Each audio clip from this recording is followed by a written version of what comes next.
The horse, with beauty unsurpassed, strength immeasurable, and grace unlike any other, still remains humble enough to carry a man upon its back.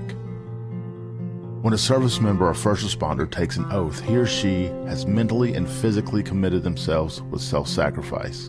From the front lines abroad to the very streets you live on in America, they protect. This oath is non-refundable and it is lifelong. Facing unimaginable dangers and unseen scars, these grounds are a place to recover and face any challenges head-on. As veterans and first responders ourselves, we know that battle all too well. From a simple talk with a friend on horseback to an entire debrief in the barn, this sanctuary has seen recovery take place time and time again. No hour of life is wasted that is spent in a saddle. The way we approach change isn't a new phenomenon. This animal has been with humans over 5,000 years. If you've ever been around a horse for long enough, you'll feel that thing, that electric trust. In that moment, nothing else is in your mind. When they turn into you, it's like the world disappears. We harness that moment to build skills off of. Repurposing requires flexibility, adaptability, and the willingness to challenge assumptions and conventional thinking. This approach can be applied to many areas in life, including business, education, and personal growth. To ride a horse is to fly without wings. This lesson and skills learned at war horses will help reintegrate back into daily life. You'll learn coping mechanisms, improved communication skills, trust and confidence that will help reduce symptoms of anxiety and depression. These tools can be used every day to navigate life and take on many challenges.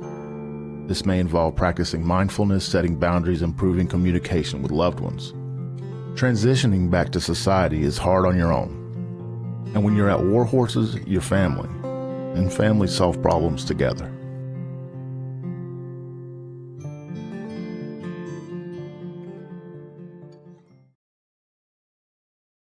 Broadcasting live from the basement of the Pentagon. This is WTF Nation Radio. Freedom is the right of all sentient beings. I looked my woman in the eye sockets. I told her straight out. I just said it, man. I said it. I said, bitch, I'm the man of the house. You said bitch, though. You called your wife a bitch. Oh, yeah. This is a public service announcement from C.T. Fletcher. I will not contribute to the pussification of a nation. Get your punk ass out there and work for it, motherfucker. Let's roll.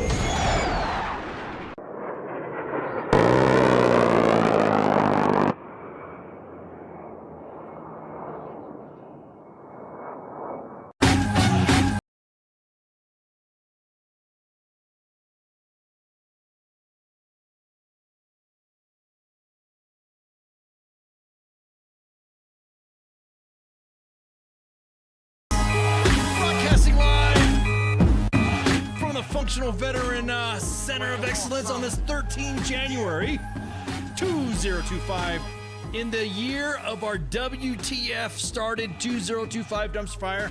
Holy shit, what a fire. Yeah. My host. Also got, my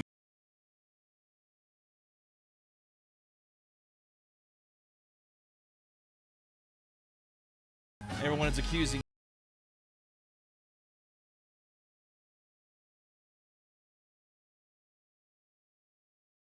really your little brother or your kid? Is that really him? So anyways, welcome to the show, broadcasting live deep within the basement of the Pentagon, somewhere in the Area 51 or the Alamo. Shit, might move somewhere. We might go to MacDill Air Force Base. I don't know. We might do some traveling over the secret lithium mines in North Carolina. What else? Sir. What other tinfoil that we got out there? Ooh, underneath the tunnels, underneath the Getty Center in Los Angeles. Yeah. What else? What other? Vandenberg Space Force Base. Yep, under there too. The missile silos out in the prairies in Kansas. Ooh, yeah, you guys are on a roll tonight. That's what I'm talking about. So many options. So many options, but of course, thank you guys for joining us in the Functional Veteran Center of Excellence.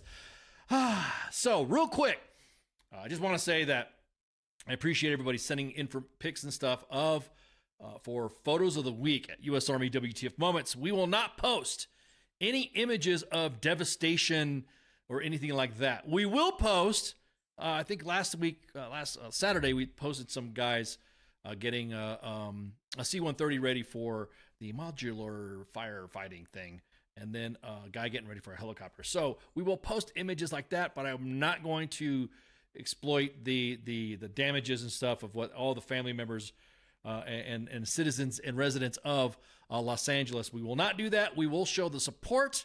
Have you seen some of the video of these guys flying the tankers, man? Yeah. I mean, bro, that's what I'm talking about. That right there. I mean, you couldn't, man.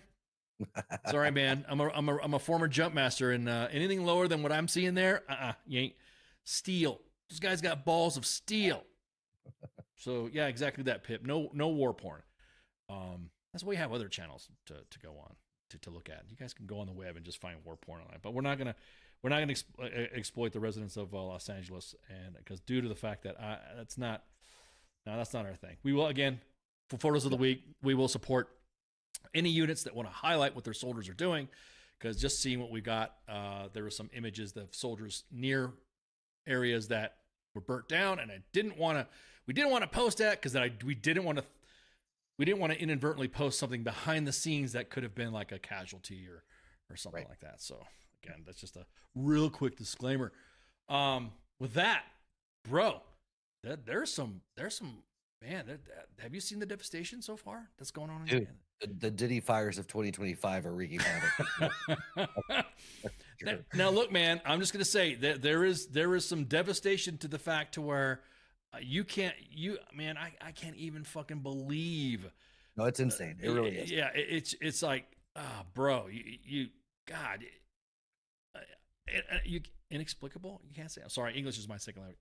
Unexplainable, inexplicable. You can't, dude. You just can't believe the devastation. It looks like a bomb went off. There. Yeah. Oh, hopefully YouTube won't fucking ban us for saying bomb or whatever, because they suck when it comes to some of that shit. But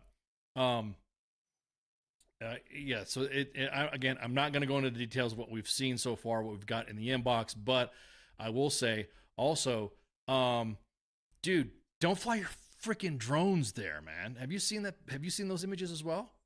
No, I haven't seen the drone images.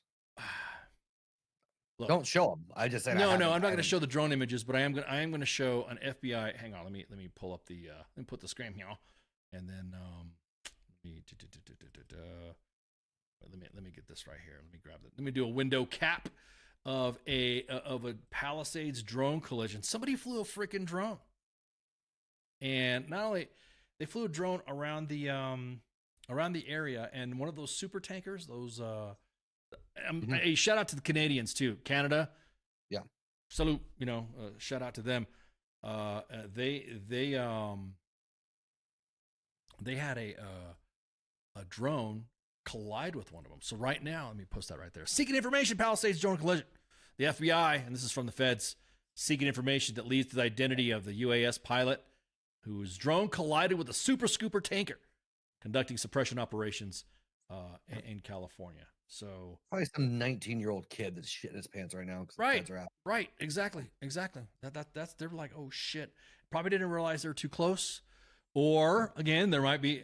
I think they've already got some individuals arrested. I just saw a presser right before I came on. I saw it on a feed somewhere. And how big does a drone have to be to make that damage? It's actually a speed thing as well. Speed, mass. Correct. Just remember when the space shuttle fucking disintegrated in the atmosphere, it was from that small hole that was by a piece of foam at high speed. So just to kind of like keep that in perspective there. Just right before I didn't want to grab other information and all this other stuff. I just like, oh shit, I got to get on real quick. There is video of them going in the water, flying at low altitude, and that's when it collided. So But again, so shout out to Canada. We appreciate you, Canucks, Snow Mexicans, Syruppians, whatever you decide to be called. We appreciate your assistance in providing all the support, because I think now they're going to fly some more down to a place, because it literally was in the height of the fire. They were already doing suppression operations, and then when it hit, it grounded them. So so kids, don't play your fucking drones. Don't play with your freaking drones in there and stuff like that. Somebody's making one final TikTok video. Oh yeah, somebody, because there's already, like I said, a presser I didn't mean to get off track, but there was a presser that had guys, the sheriff's department, the authorities. Like I said, I only caught it on a peripheral. That they had arrested somebody for starting fires. Now we don't know if this is the main person that caused it, but there is images floating around the net. All you got to do is arson California fires. So, again, we're looking to see what we could provide assistance on. What is that? I just had a thought. It's just a blurry picture of one of the Clintons with the torch running through the woods. That was funny to me. Fast as fast can be. You can't catch me, fuckers. I got more fucking clout than you. They just named an aircraft carrier after me. Did you hear about? We'll get into that in a minute. That's a funny one too. They had, if you just Google or if you go on any social media platform and say, California arson, blah blah blah blah blah blah, you'll see everyone, the presser about somebody getting arrested, blah blah blah. Did you see the video of the big one? Oh yeah, you know what? Let me freaking let me show you. Let me show you this. Now again, this is not. I ain't getting into fucking politics in the whole matter. I'm just glad. I mean, I suppress the sound, but you want to talk about. Let me show you this one vid right here, and spare me the fucking drama of because California, this California. Right now, we could point. Let's point fingers afterwards. Let's point fingers afterwards, and then we can discuss the whole mess of especially. I do appreciate a lot of influencers out there that like to talk about, well, California, fuck California and California, and the next thing you know, primarily from the east, by the way. And then all of a sudden, now that these fires are happening, now you see, why can't California do this? Why can't California do that? Like, dude, you just sat there and bashed California. Knows how to party, so stop it. Just knock it off. So let me pull up that vid. Yeah, appreciate you guys reminding about that. Yeah, I was actually on the thread with the drone thing that just so happened to have this video underneath. I'm just gonna say, look at the sheer size of balls that are hanging off of this aircraft because of these guys, these pilots. I don't know even, and everyone says, oh, I don't know if they're male, female, whatever. I'm just saying the pilots, the air crews, just like fucking look at this, dude. Look at that. Holy, look at that. Dude, look at that. God. Scraping treetops, baby. Yeah, it's like, dude, it is fucking hey, hats off, my hats off, salute, clap, whatever round of applause you want to do. If I see that you have been any part of these, hell, I'll give you some ass, You won't buy a beer from me either. You just, hey, I'm gonna buy you a beer. You want some ass? This is some good shit. I mean, this is what I'm talking about. This is what I like seeing. This is right here. Yeah. We could talk about the politics. We could talk about that shit later once everything's done. And the tribunals have occurred. No, I'm just kidding. I don't say that because then everyone's gonna be like, talking about the car. What did you just say? Yes, of course. On the outside, you can talk about the memes, BlackRock, like you just said, the Diddy shit, and that's funny as well. But yeah, exactly. That is, oof, dude. That right there. Look at that. God. Yeah. Just like fuck, dude. Hey, shout out, salute to all those pilots that are out there kicking ass. And it's not even like it's a big old fat prop job, man. That's a fucking jet rolling that low. Yeah. That's a DC-10 or something like that. I think it was a DC-10. Yeah. So it's 2025. Everyone has balls. Has balls, exactly. 2025, the year of the balls. We say that now. The next time I do the intro, broadcasting live from the Functional Veteran Center, 2025, in the year of our big balls. In the year of our big balls. The big balls. Somebody said balls. I like balls, so don't want to go that route. But anyways, again, I will leave all the let's put it this way, on my own personal accounts, I will talk shit all I want about the political drama, blah, blah, blah, blah, blah. But on this, hey, let's focus on the crews. Let's focus on the National Guard, the California National Guard finally rolling out and finally getting, but there's so much fucking, dude, there's so much drama on the start, the cause, the blah blah blah blah blah. And I'm like, God damn, dude, just like kind of like, this is some shit that I think the residents. Here's the thing that pisses me off the most about this too. Same people who like, why don't they just do this? I like this new East Coast West Coast beef. This is kind of cool. Right, bringing it back. Yeah, bringing it back. Yeah, Tupac and Biggie and all that. Oh yeah, let's bring back this beef. Know what I'm saying? Let's do it. East Coast, West Coast, all you guys from the East Coast talking shit about people from the West Coast, but then you're like trying to tell the West Coast how to act like West Coasters when you're not from the fucking, you know what I mean? New York's going to be burning this year then sometime. Yeah. Well, so then California's going to say, here's what you ought to do. And they're going to be like, shut up, mind your business, West Coast. I like it. The beef is this. I like this beef. Is that I don't like seeing the drama of, and there's a lot of people following for it too. The drama of how everyone is just going off on certain things that are happening and not happening before we wait on the information to come out by said agencies. And what I'm saying though is that, like right now, and I guess this came from East Coast accounts. Ooh, I love this beef, dude. I mean, man, fucking. Do I need to start? I got a sombrero. I got my fucking Pendleton. I can go, hey, orale, Holmes. I can immediately go turn into SM mode and start fucking talking shit about East Coast. Yeah. Just kidding. I don't want to be rolling around fucking Fayetteville and getting shot. You know what I mean? Vietnam, baby. Yeah, I go roll Fayetteville, you know, fucking hanging out, me and you bullshit and drinking a beer. Next, you know, hey, Holmes, you talking shit about, you know, talking about the Vietnam message, you know, start throwing gang shit. And, fuck. They heard me. One of the things that I saw, and here's where comms, communications, public affairs to me is important. Me being a former, am I kind of a comms guy still? Sort of, kind of, whatever. I mean, I'm retired from. Oh, you're at the helm of the largest PSYOP in U.S. military history. Oh, I just ironically wearing my fucking PSYOP ghost fucking hoodie. Gotta secure my hoodie because, you know, those hyenas will take it from you, man. That's why I got decoy hoodies, because then the next thing you know, it's like, hey, where'd my hoodie go? And the next thing you know, girls wearing it. What hoodie? Oh, yeah. Never mind. So yeah, 4 murders in the fast food. Yeah, I don't want to be hanging out in Fayetteville talking shit about East Coast stuff, and the next thing you know, I get fucking, you know, I get riled up because, hey, you talking shit about fucking East Coast. Well, let me tell you what, East Coast people, I think this is where you can kind of sit this one out a little bit, and kind of like just observe your West Coast friends. Yeah. And same here, well, too, you can just write any offensive thing down and it's fine because none of those fuckers can read. So, so exactly that. Exactly. So you're. I'm sorry. What did he say? So the East Coast, West Coast beef. I'm seeing a lot of influencers talking shit, and I'm thinking, I'm so glad that you are not from the fucking West, because Jesus Christ, you guys are really just shut up and just wait for the information to come out. And this is the bad shit that I'm talking about when it comes to comms, public affairs, and all that. Right. Our evolving, and somebody, I was talking to a friend of mine who was talking about evolving media.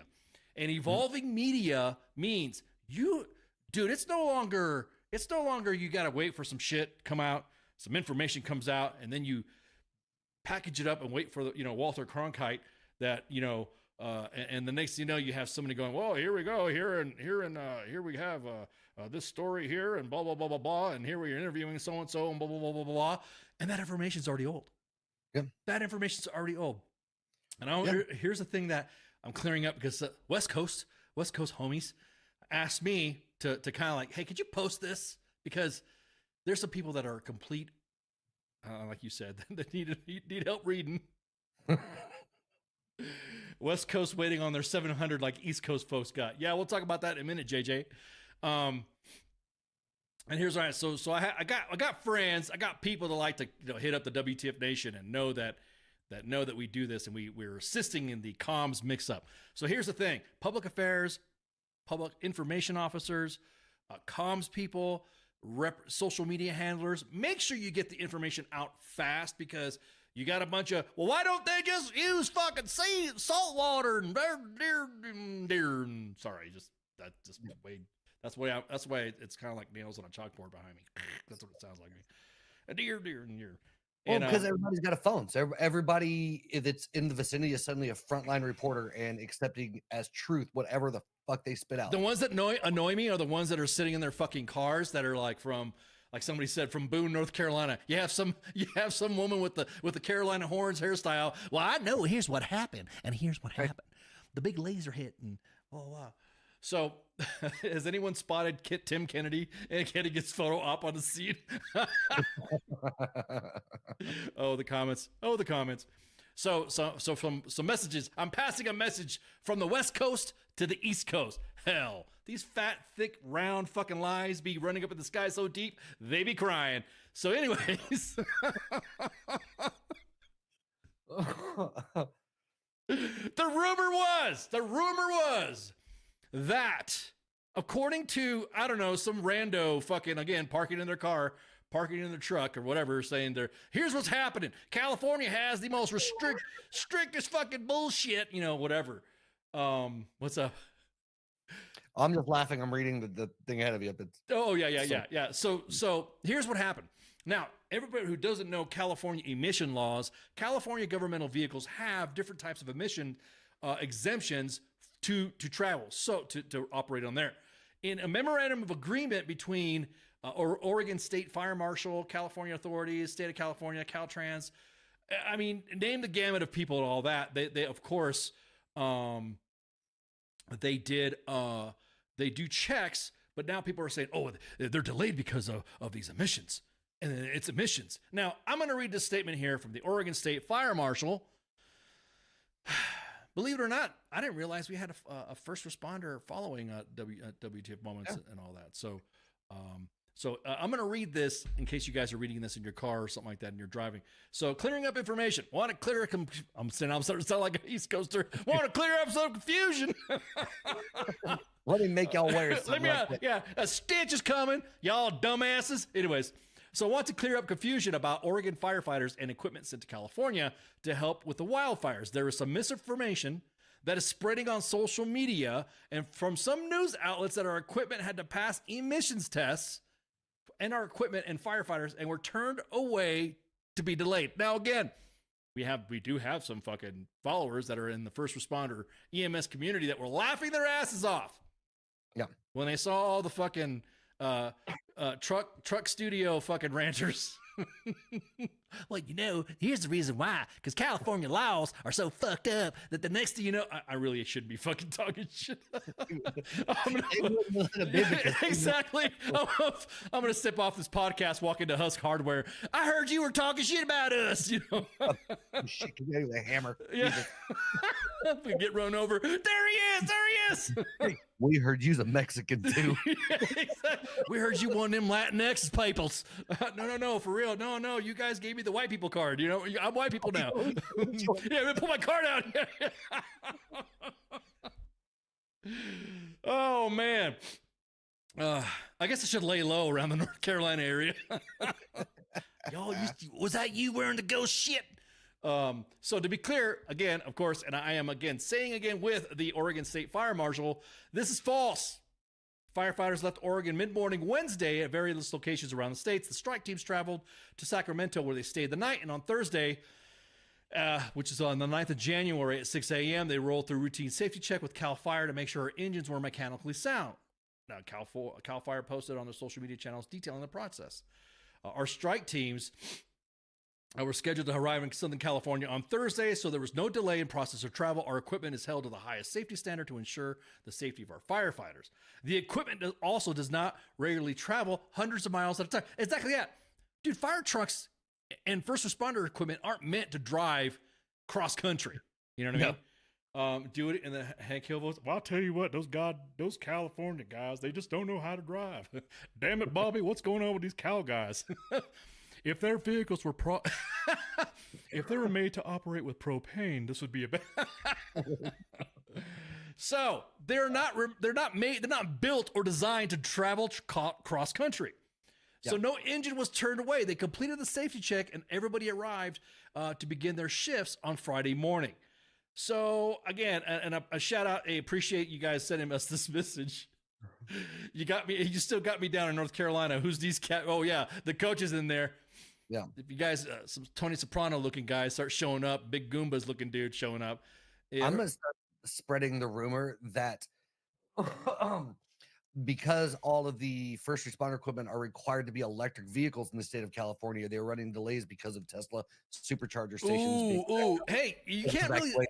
You can't really say that though, because them Teslas are the Cybertrucks were on the highway with their Starlink dishes ready to provide internet support. So I was like, hey, that's pretty cool. So again, I think this is fucking. This is hilarious. This is not happening. So on behalf of U.S. Army WTF Moments and WTF Nation Radio, by with and through the Oregon State Fire Marshal, shut up. You guys don't know what you're talking about. Oh my God. Well, I heard that the emissions test didn't work out because because there was gremlins inside there from the lithium mines in North Carolina. Right.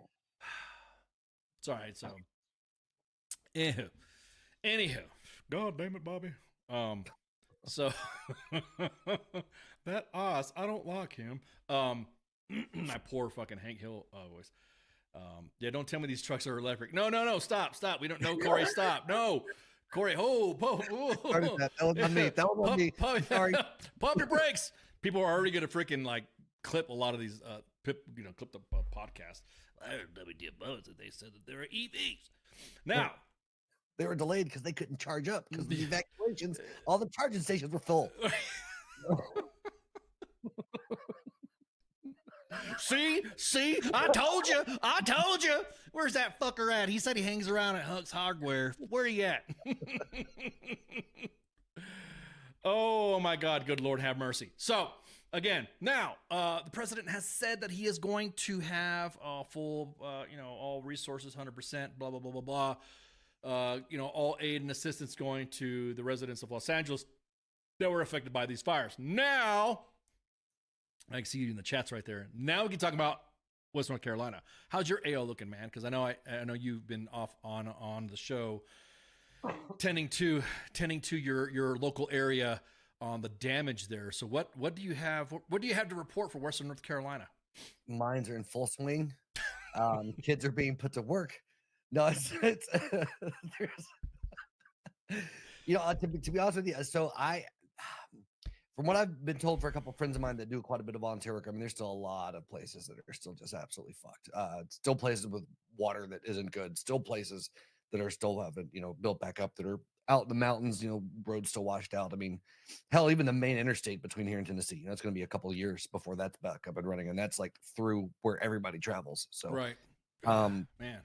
Yeah. And so, like I said, I can't give any like super accurate firsthand because I'm not, I said, I have a couple friends that volunteer and they go out and they do some work and stuff. And especially with the hiking trails and some of that stuff, because a lot of it is just still gone. So yeah, there's still a lot of people that are hurting and still without, especially, I don't know what effect the recent little ice storm, has had in those areas at all. Right. And now that you mentioned that too, this was, as of 8 hours ago, this is from the North Carolina National Guard. Over 100 soldiers were alerted to assist in efforts in North Carolina impacted by the storm, because now there's a winter storm coming, like you just said. Mm-hmm. And now it's like, dude, it's like these, bro, I'm going to say this right now. Western North Carolina it's a story that went up. Everyone was talking about the devastation, and then it just fucking disappeared. Yeah. And a lot of the stuff is grassroots assistance. I know I have friends that that routinely, and WTF Moments posted some links as well, that routinely go out and fly out, because I have some friends that are pilots that go and fly out to areas to drop relief and to assist. But this right here, dude, it's because most of the towns that were so affected are so fucking poor. I mean, that's really what it comes down to. There's nothing glamorous about about a lot of the cities and towns that were just destroyed and devastated, or the people that are there. I mean, there's it's nothing high profile. It's nothing exciting about it. It's just, poor people that are just living in more poverty than they were before because of the devastation from the shit and, burying whatever. But it's horrible, but there's nothing, after the initial shock, right? There's nothing that's going to capture the attention of the media. Cause there's, it's just, it's just boring suffering. We need to find new exciting suffering. Yeah. Oh yeah. No doubt. There is the click factor that everyone's talking about. And while we're talking, I'm going to play a vid with that the 82nd has provided, just to give you guys an idea. The Oregon firefighter situation is all over TikTok if you search Oregon firefighters in Cali. Yeah, we just talked about that, Holly. We ain't getting into this, because we just talked about how everyone. Yeah, I really wish, I really wish more was focused on Western. I wish there was equal efforts. Like you should at least have a half an hour of talking about North Carolina and a half an hour to talk about subsequent disaster. I don't want to say listing disasters, because there's also some areas of, I don't want to say ranking, but it's kind of like a standing in line type of thing. Okay, let's talk about, because if you prioritize do it that way, and of course with constant updates on there, then you'll be able to have, I would say, more equitable news coverage on that, because now the residents of Western North Carolina, I think they're getting fucked, because now only $700. FEMA is playing some bureaucratic drama, and it's just like, and I know you've heard that because me and you talked about that there's so much, dude, there's no real ground truth, and to the fact to where, I don't want to say ground truth, but the ground truth isn't coming out because it almost seems like the media just doesn't want, like you said, doesn't want to talk about it anymore. That's because, like I said, and it's not because, not to throw a classism thing in it, but it's poverty's not exciting, right? It is that these beautiful areas are devastated, blah blah blah. But after a while, it's just like there's nothing new coming out of it. There's nothing to hold attention, right? Because there's no person of note as far as the news cycle goes. I mean, right. I mean, I would like to point out I'm suffering a great deal. I still haven't had a chance to fix my one gutter that was damaged during that storm, and I'd like my $700 to fix my fucking gutter. Now I know you're being really fucking sarcastic because $700. I mean, North Carolina didn't get an offer of, we're going to do everything we can. We'll spare our nation's. We're gonna fucking we're gonna make sure that everybody gets all their freaking all the money they need, 100%, spare no expense. That's a Hollywood term, but what was that? Or what was that? They only voted because he's a lawyer, corrected the Duke lacrosse scandal, and so people assume he was a good human. Oh, we're talking about the governor. Yeah. Oh, gotcha. Our old governor is Gavin Newsom of the East Coast. They were going to move. NC governor is the one who I'm speaking about. Gotcha. Okay, retired Army man. Got it. All right, I was just double checking because I'm like, what are you talking about? But yeah, I would guarantee it. I think if we put some of the members of our government, members of Congress, to go out and, I don't know, go survey the roads, like you were saying. There's areas that are fucking still washed out that you can't even get to. Yeah. And so I would like to make sure that if you guys know of any resources or anything like that you can assist. And as a matter of fact, I think I'll get with the team and look. I'll look for more North Carolina, because it looks like, not to sound like a fucking, like you said, not to sound like classist or something like that. I think I'm gonna focus more on West North Carolina than Hollywood, because. Right. Some of these are, and not like you said, not because for me it's a classism thing. It's more of a locale, region, terrain type of thing. Right. It's easier for somebody to get in a hotel in Los Angeles as opposed to somebody from West North Carolina that's had their hotels fucking wiped out and they have to travel some, or receiving aid in a mountainous terrain where the road was fucking washed out. Right. And so which the irony of is when extra resources would be more beneficial. Right. Exactly. It's like literally, you talk about specific projects and all that. Look, if the Army Corps of Engineers could rebuild a fucking a military headquarters that gets fucking smashed or destroyed like fucking quick, then this to me should be like the biggest military assistance type of thing with our community. This to me would be community outreach. Now, of course, all the tinfoilers, oh, there he goes. There he goes. He wants the government to do this. Now, they need to do their fucking jobs. Have the Army Corps of Engineers come out. Let me put my tinfoil in here. Have the Army Corps of Engineers come out and start, dude, get to work. Let's go. It's just fucking frustrating to see that. And it's like, no, I mean, it's aside, just fucking start doing paradrops, just start dropping equipment there and all this. And, and kind of like, I'll be honest with you, I think our infrastructure response capabilities are severely diminished and have been neglected too. Yeah. Imagine if the Army had units to say like the 46th Engineer Battalion, whose job is to fix this kind of thing. Yeah, exactly that. They had North Carolina folks in hotels and recently expired their stays, and now they're out with no assistance. Yep. Exactly. That's to me when I my sometimes, because everybody knows sometimes I'm a little hippie. And I get that, you know, hey, we should help the people, man. And oh yeah, infrastructure, let's do it, man. And then all of a sudden you see shit like this, then you start questioning, well, where the fuck's our money going? Right. Oh, we allocated so many billions of dollars. Okay, I want to know, I want to follow, I want to, on one of those dollars, mark one of those dollars and follow it. And I want to follow it to see if it ever gets to somebody on the ground that needs that fucking help. Right.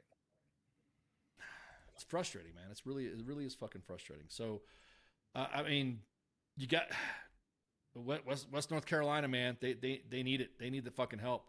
Yep. And now, just like West North Carolina, Los Angeles is now facing the insurance stuff, where the insurance doesn't want to come. You know what I mean? It's almost a lot of them started canceling policies a few months ago. I think State Farm Right. did. Right. There's some right. weird stuff with that. Yeah.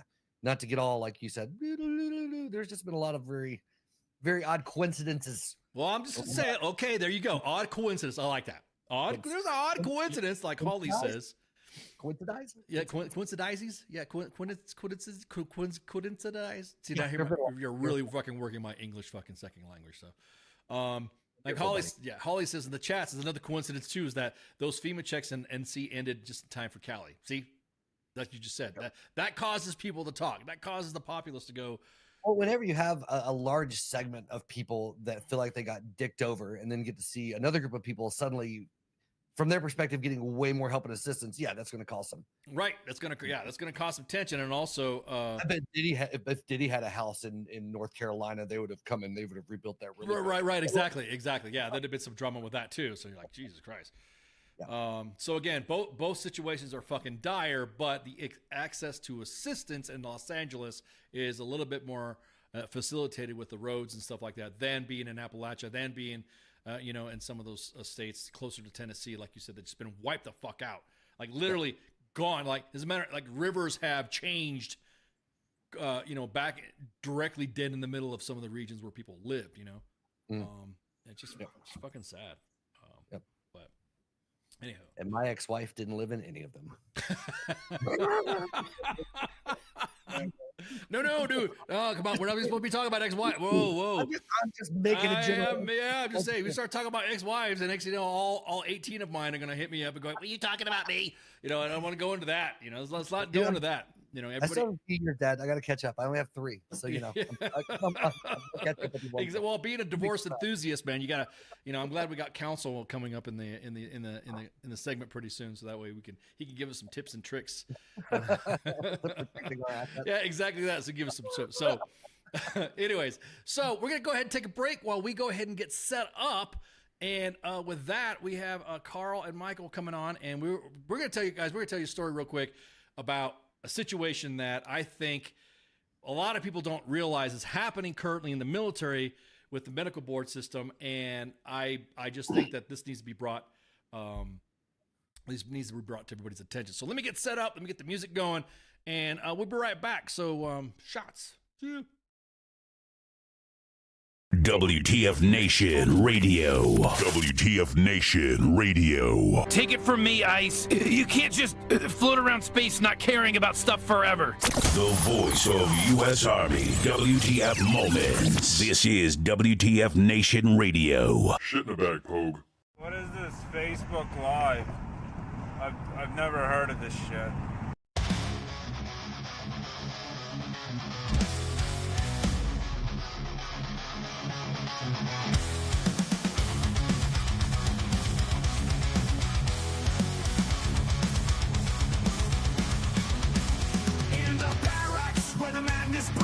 A soldier's tale of wild misdeeds, from the chow hall to the PT grind. You won't believe the things you'll find.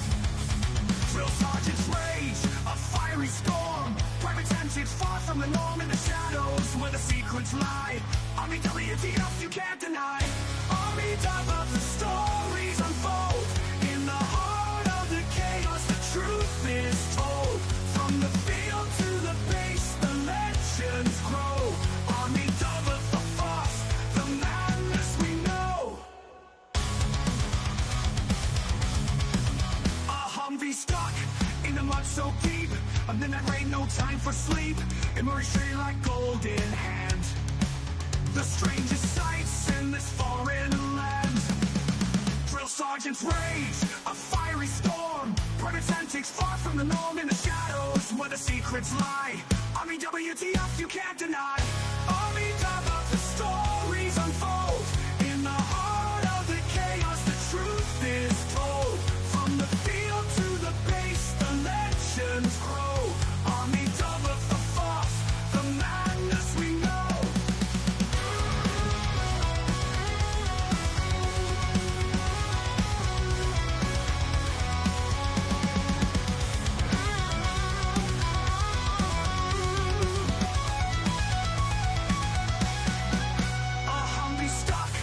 Mud so deep, a minute ain't no time for sleep. And Murray Street like gold in hand.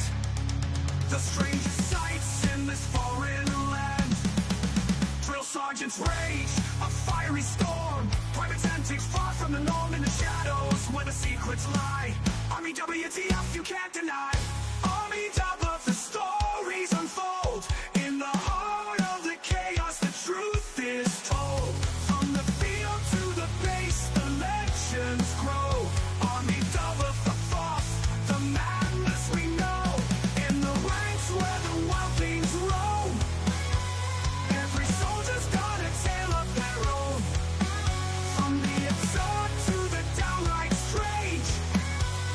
Army WTF, the force, it never will change. So raise a glass to the tales untold. In the Army's world where the brave and bold live the moments that make us say Army WTF, the force, every single day.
I am here determined to stop this future atrocity. This station is now the ultimate power in the universe.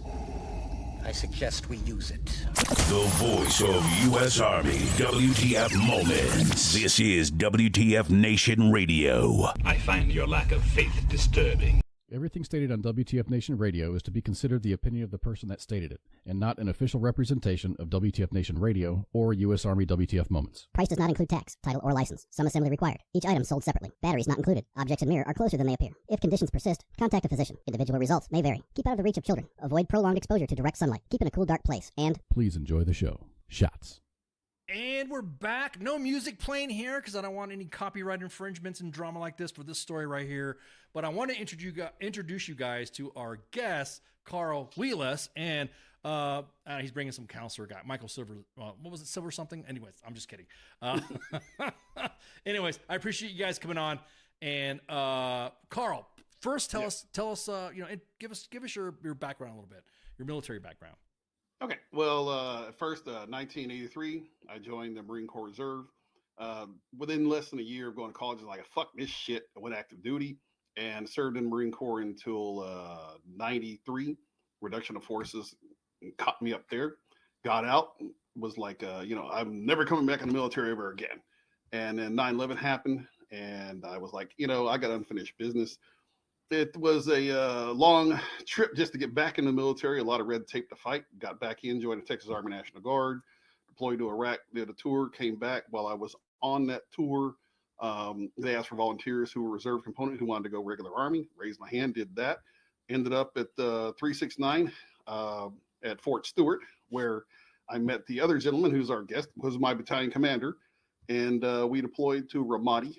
And we were there from 0708, and then I stayed in until 14 when I was medically retired with less than 3 months before I'd hit my 20-year mark. That's what we're here for too. Also with us is Michael Silverman. Of course, I was just making fun of lawyers because lawyers always get made fun of. Why not? Exactly. Counselor, tell us about yourself. So I also was an enlisted Marine. I enlisted in '83. I came to my senses when I was in college and decided to become an Army officer. I did 20 years as an Army officer. I retired after my battalion command tour, and then trained reservists and National Guard guys to go to Iraq and Afghanistan until about 2012. And then when we pulled out of Iraq, I was like, I am no longer training guys to go lose wars. So I decided to go to law school. And for the last 8 years, I've been practicing law, doing court-martial defense, military boards, military cases, all kinds of stuff. Oh, wow. Funny you bring that up about going to not win wars. That's kind of that's a touch point, because I know a lot of friends and to include myself, Iraq veterans and Afghanistan veterans, kind of like wondering the more, having that moral injury of why the fuck did we even go to those places, and then the big shaft at the end, which we're going to talk about with you, Carl, and then it's like, we support our soldiers, soldier for life, yada yada yada, and then the next thing you know, it's like you got Carl, you got cases like Carl. Not just, I'm pretty sure you got other cases too, right, Mike? I do. I just had a case that I finished last year with about 15 reservists who were mobilized for 5 years straight at Fort Hood, and the Army decided on year 3 to stop paying them per diem for no reason, just because. And we fought that case for 5.5 years to get them their, per diem money. They all had 2 households. They're paying their bills at home. They're paying their bills at Fort Hood. The Army just stopped paying them because it's better for the Army. Now, and just touch those cases right there. How difficult was it with the military? Was it through the Guard? Was it through the Army? Who were the agencies involved in that one? So most of these cases, like Carl's, and he'll tell you about it in a minute, this case started at the Army Board for the Correction of Military Records. You either get a favorable or an unfavorable decision there.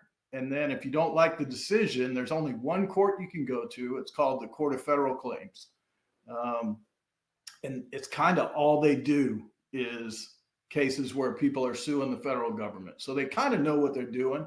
And we'll talk about it a little bit, but we are probably a little more than halfway through with the court case for Carl. I think we'll probably get it wrapped up, God willing, in a year or so, maybe a little less. And the judge so far has been pretty good at smacking down the government, which I like. I like kicking the government's ass. That's what I do. Well, you've come to the right place at WTF Moments. That's kind of like the mantra. Not really kicking ass, but highlighting situations like this. So that way everyone else is aware. And of course, legal counsel all across the country understand what our veterans and our soldiers are going through. All right, Carl, man. Let's go ahead and do this deep dive, brother. All right. You and I have been talking this about, I would say, about 8 months. I know we were being a little bit literal between the date windows, but I know you hit the inbox, and then you and I both started engaging this and both started doing some research, trying to hit different resources that we could talk to or not talk to or won't talk to us, which I'm sure Mike has noted. Okay, this guy don't want to talk to us. This person doesn't want to talk to us. This is the avenues that we went. You were unlawfully denied your length of service retirement and forced into medical retirement less than 3 months to attain 20 years of active service. That is correct. Now in that, isn't there supposed to be some sort of grace or gold? What do they call that? The parrot gold sanctuary. Sanctuary. There you go. Isn't there supposed to be some sort of sanctuary period between that? Is there supposed to be a specific amount of time between when you get med boarded? What's the window for that? Well, that's supposed to take place the 18-year mark. Okay. Now, just my med board and the whole process from A to Z was nothing short of an epic clusterfuck. Okay. And due to the fact, like I talked about earlier, all of my breaks in service, I was Marine Corps Reserve, the Marine Corps, then out for 10 years, then National Guard, blah, blah, blah. So they had difficulty calculating my time in service.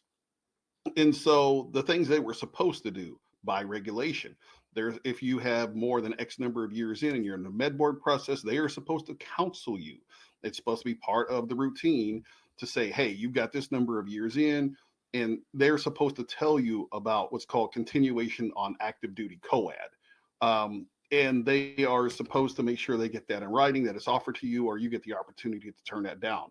Because of the fact that they didn't know what dates I'd served, and they thought that I had served less time than I actually had, they never did do that counseling. I was actually on the tail end of the whole process when I was made aware of it, as I was talking to some people, as I was getting ready to start checking out. And they were like, whoa, dude, do you know about COAD? COAD, what the hell is that? Some sort of new fancy dance I don't know about, what? And so, then I ended up applying for it. And so they had to extend me a couple of times so that I had time to go through the process to get it done. Even had to go and file an IG complaint because the packet was stuck in brigade forever and wasn't getting sent up. And then, so I wasn't making any friends at this point. And then they kept jacking around with me. So I actually went to my senator, Ted Cruz, and he did an inquiry into it. This is where I kind of screwed myself. I tried to do the honorable thing because I didn't realize who I was dealing with at the time and the kind of backstabbing that could occur. I thought, hey, if I just mention this to my command, put a little pressure on it, maybe they'll back the hell up and let me finish this process and get out when I'm supposed to. Right. Well, I ended up shooting myself in the foot by doing that because what the military liaison told me, he's like, I've never seen anything like this. The inquiry came in and within 24 hours, they had an answer, and that never happens. And they were like, well, so here's the deal. They said that you are not entitled to stay on. You're not entitled to COAD. And that's about all he could do. So, I was screwed. The way that I set the request up, right? And it had to go through the Physical Disability Agency, then goes across to HRC. So it went up Physical Disability Agency, got sent over to HRC, and HRC pulled a slick one.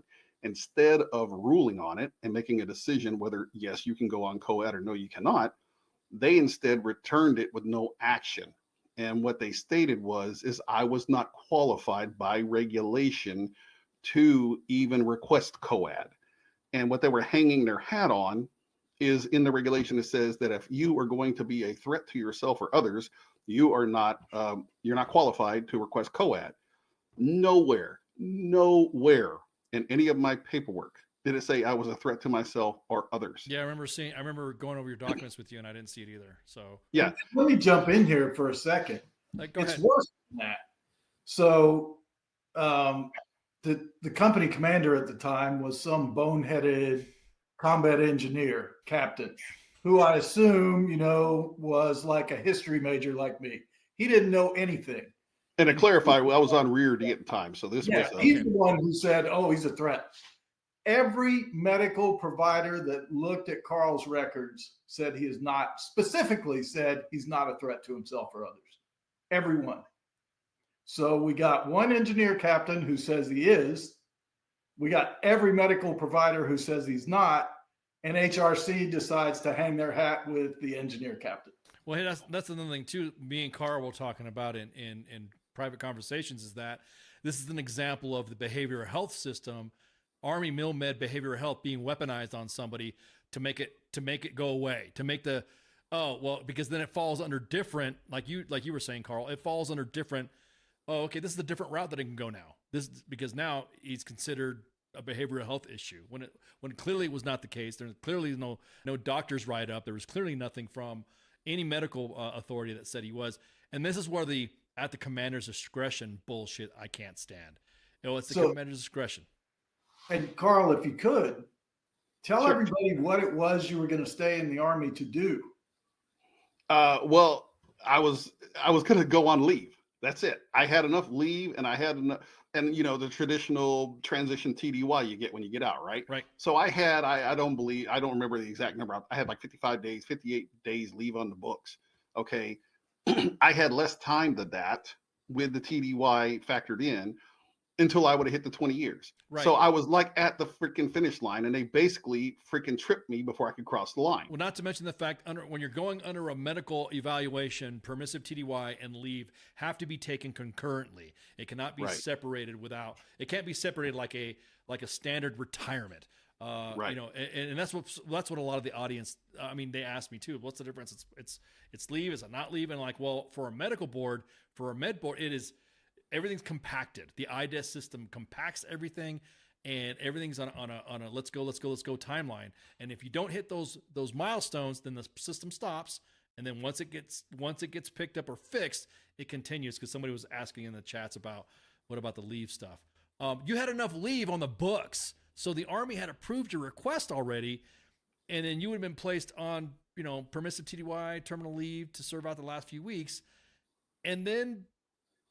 They did that final, that like you said, that push, that trip at the finish line. Well, here's the trick, right? I'll let you say what happened there. Well, here's the trick, right? By regulation, okay, if you're going to be medically retired, and you just alluded to it right there, they got to hit those milestones. And basically, I was going to fuck up their timeline because they screwed up my med board process in ways. Everything was all screwed up. A process that should have taken 6 to 8 months took 2.5 fucking years. All right. And so they were going to be embarrassed if I hit my 20-year mark, because then they would have totally failed to have gotten me out before I hit the 20-year mark. But even then, I would have still been inside a sanctuary. Yep. So what does it fucking matter? Right. But they chose to push it anyhow. So here's what a lot of people don't know about the regulations. If you're being medically retired, they can force you to sell back your leave. You don't have the option. So I was not given the option. When they came back and said, your request for COAD is returned with no action, then that let the tigers loose on me. Now I'm saying the sellback of the leave though is only if there's no fuck ups involved. Like if it, like you said, like if there's got to be so much amount of time that you hit, and then it says, okay, sorry, Carl, sorry, Sarnt, you hit this window right here. You got to sell back like a half a day leave or a day leave or something like that. If the process was working correct, and that's what I want the audience to see as well, because they basically forced you to sell back your leave, and then they just retired you. Exactly. They just retired. Look, I was a freaking staff sergeant when I got out. Okay. Right. I was older than any one of these in my battalion anyway. Yeah. But yet they assign a fucking E7 to walk me around like I was a damn private and make sure that I checked out everywhere.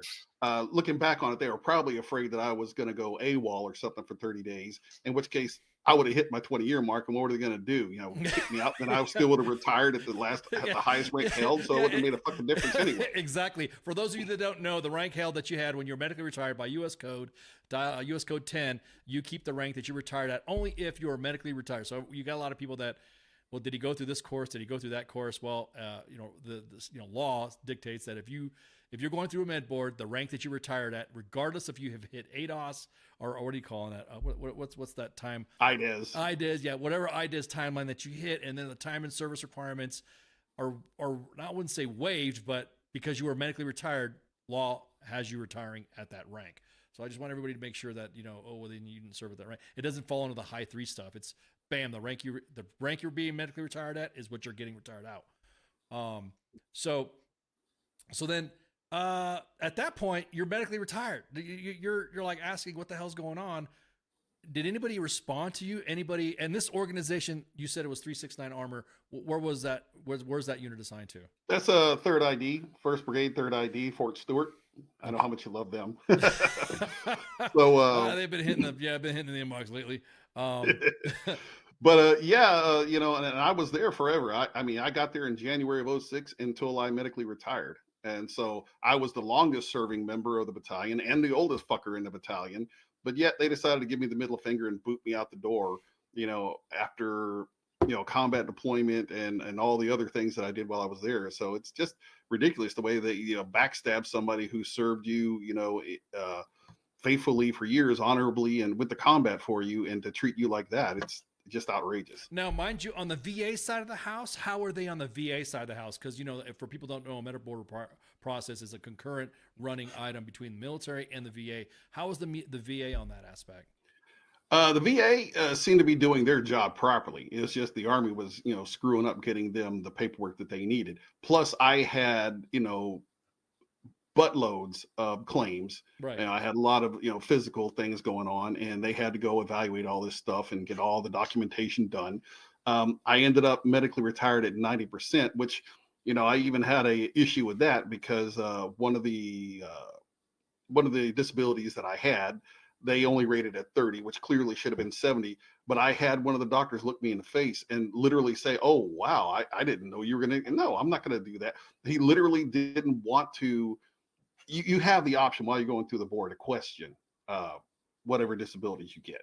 And so I was asking this doctor, hey, can you please go back and review this? Because obviously by the regulation, my condition is far greater than what the rating is giving me. But that would have put me at 100%. And, oh, geez, we can't have that. We don't want to let this guy get 100%. So he wouldn't do it so I would go out the door at 90. I'm just going to say tanking is fucking hard work. Doesn't matter if you're an officer or an NCO. Tanking is hard work. I mean, it is legit back-breaking work for some individuals say, oh, I mean, I know before you guys came on, we were breaking balls about being a tanker. Now you guys bust your ass, and it is back-breaking work. So and keep in mind, again, I was so we were in combat in Ramadi. I was 42 years old. And I'm a tanker, running around as a sergeant at that time, doing what other, 20, 25-year-olds are doing. So yeah, it had a big effect on, my body. Yeah. Well, I mean, to them too, because I mean, 22-year-old getting busted up is of course it takes longer. It takes longer for us to heal as old timers, but the 20, yeah, I give it, I mean, break balls on the tankers and the artillery people, but damn, dude, that you guys bust your hump. Tanking. It's hard fucking work to get that machine rolling. So you get it, and I want to make sure that the audience does. The difference between a medical retirement and a 20-year retirement is if you hit 20-year retirement, you get your disability plus your retirement. Mm-hmm. So what we're talking about is Carl has been shorted since the day he retired a couple of grand a month. Well, not to mention the fact that then goes into a new, and I'm glad you brought that up, counselor, then comes into a new category, combat connected injuries added to your retirement. So you can get the concurrent receipt. I can't remember the CRDP or something like that. Or you get CRSC. So with that right there, your injury sustained in combat, not Purple Heart worthy, but injury sustained in combat, Alec give you a different code for your retirement pay, not VA pay, retirement pay. So you technically should have been V coded. You should have been combat coded with a V, because now they're making it seem like you never went, like your injuries weren't combat connected. Oh yeah, yeah, what you're talking about there, and that means that stuff will be tax free. Correct. But I specifically asked, when I was going through the process, and I was told no, because I was like, wait a minute. I'm wearing all this battle rattle. I'm jumping off tanks, I'm jumping on tanks, I'm going on patrols, I'm kicking in doors, I'm doing all this horse shit.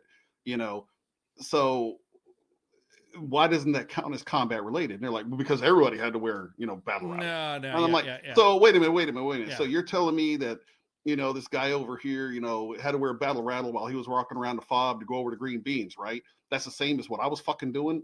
No, I don't think so. Yeah. But they wouldn't code it as combat related. Yeah, see, that's the thing. Injury sustained in a combat zone, not counting as a Purple Heart. Not counting Purple Heart. You are authorized to claim that as a combat connected injury, because you're in a fucking combat zone, and those injuries, occurred during that period of time. So when everyone's looking at tax free, what do you mean? That means that your retirement and your VA are tax free. That's what that means. That, because you then at that point you're running two concurrent retirement. It's a big system. As a matter of fact, I'm gonna have some med board people come on here, and I should say med board people that assisted soldiers getting their benefit, not the guys that maybe I should or should not get to the other ones, because they might. I'll just tell you a little secret.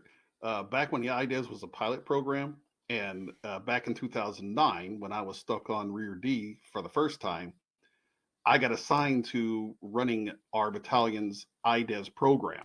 So me as a tanker, not knowing jack shit, guess what? I had to get a education real fast, and I put 50 people through the IDES process, not knowing that 2 years later I would be in it. Yeah, well, that's the thing. The IDES program, for those of you that don't know what it is, it's a disability system that the Army puts you on a med board for. Now, back in the day, it used to be, so what? You get out, you're retired, then you go file claims at the VA. The IDES system runs two parallel programs, I guess you would say, one for the VA and one for the Army. So then when you retire, you'll have a disability rating from the Army, and then you'll have a disability rating from the VA. So that means again, I keep going back to that combat connected shit. That combat connected stuff makes both pays tax free. Now, in doing so,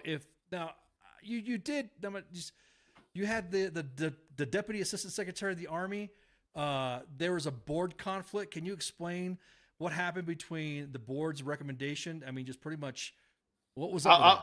I'll hand this one on to Mike. I'll let him tell you. So this is kind of what I do, right? We got Carl's packet ready. We sent it to the board. I was pretty confident that the board's going to look at it and say, this is bullshit. This guy should have gotten his 20-year retirement. And lo and behold, that's what they said. 3 DA civilians, these are all GS-15, SES type guys from the Beltway that sit as the Army board for the corrections military records. So it's an additional duty they rotate through. They look at the case and they decide, yes, this guy should have gotten his 20-year retirement. We're going to reinstate him. We're going to give him a 20-year retirement. We're going to give him all his back pay. Case closed, right? You think, yeah. No. Yeah. So here's where it gets really interesting. And this has only happened, as far as I can tell, like maybe 2 times previously. The Deputy Assistant Secretary of the Army for Review Boards gets the board's recommendation, doesn't like it, and writes one sentence: insufficient evidence, we're not going to follow the board's recommendation, and sends it back down. So now we are, Carl, at that point, we're 3 years into this process. Yeah. I've kind of lost track Yeah, of it's this. like, at this point, just at 3 years at that point. I know. Now, considering he said not enough evidence, right? Not enough evidence. You got to stack literally like this fucking high. And the board had it for what, Mike? Like 2 years, 2.5 years? And they freaking went through that shit with a fine-tooth comb. Mm-hmm. Yeah. And they said yes. They unanimously said yes. This guy got bent over. Let's fix this shit. And then this fucking pencil neck geek comes up and says no. Pencil neck, bean counter, political appointee, call him whatever you like. And so now that's kind of where we are. The government just tried to throw the case out of court, which they always do. They'll always file, it's called a motion to dismiss. Right. So they filed a motion to dismiss, and, you know, I'm trying to watch my language a little bit because I'm a respectable guy, but they showed their ass in the courtroom. I bet. They went up there and didn't know what the hell they were doing. Literally, the judge reprimanded them in the order. So now we are moving on to the next phase, which will be where the judge looks at it on the merits, they call it. And I'm pretty confident we're going to win. I'm pretty confident that some appointed secretary, deputy assistant secretary of the Army can't just decide, oh, I don't like what the board that I appointed. Right. I mean, he's the guy that appointed the freaking board. Right. Oh, Exactly. Yeah. So I'm highlighting to everybody. Sorry, Carl, if I put you back in the background there. Oh, you're good.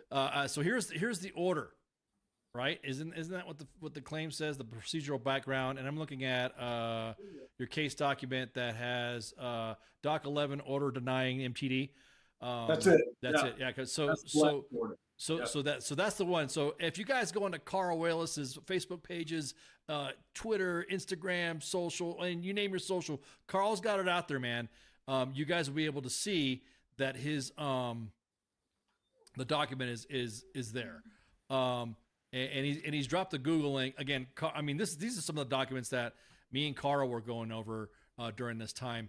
And this motion, this was filed back in what was it, October recently? It was given they issued that's when the order was issued in October, right? October, yeah. And so the judge issued a 32-page order, effectively telling the government that the case was over and they need to report back by November 7th, 2024.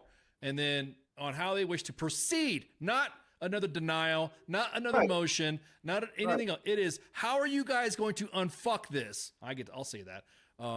And then stipulate the findings or defend their case in federal court. And now this was in, like I said, the November 7th has passed. What's the status? So the status is, of course, they wanted a delay, which the government always does, because I'm one attorney. I work by myself. They have 18 freaking attorneys, but they can't get anything done on time. Yeah. So they needed a delay. And then they came back and said, oh, yeah, we're going to fight the case. So now here we go. I mean, now they'll come back next month with the record. These are all trials on the record. They're not like trials you've seen on TV. Right. So they'll file their motion a month after that. Then I'll file my motion. Then they'll file a counter motion.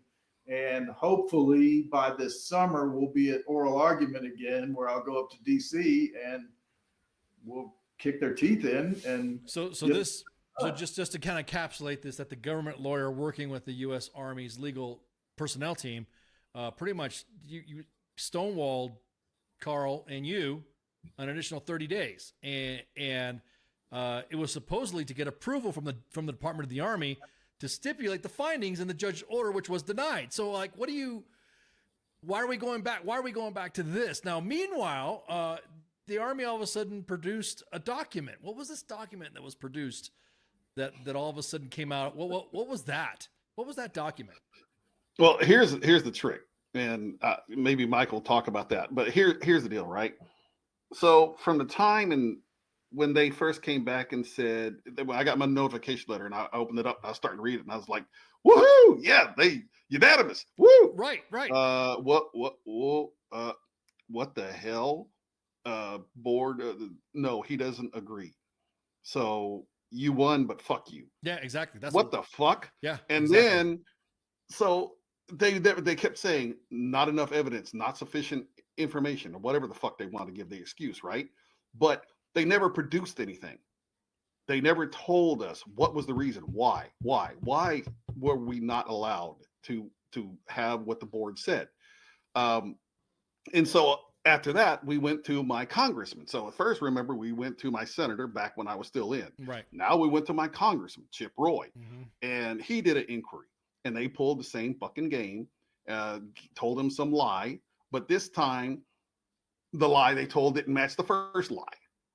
And so now they're telling, oh, he's still not qualified for COAD. He wasn't just, blah, blah, blah, whatever excuse they want to give, right? And then so we have been sitting here all this time asking why, why the hell can I not prevail? And they finally pull a document out of their ass at the last minute, and they try to introduce it as evidence. Whoa, hold on, wait a minute. You're going to try to introduce stuff in the evidence that you denied us for years. You didn't tell me what it was. You didn't tell my attorney what it was. You didn't tell my congressman what it was. We've been begging for it.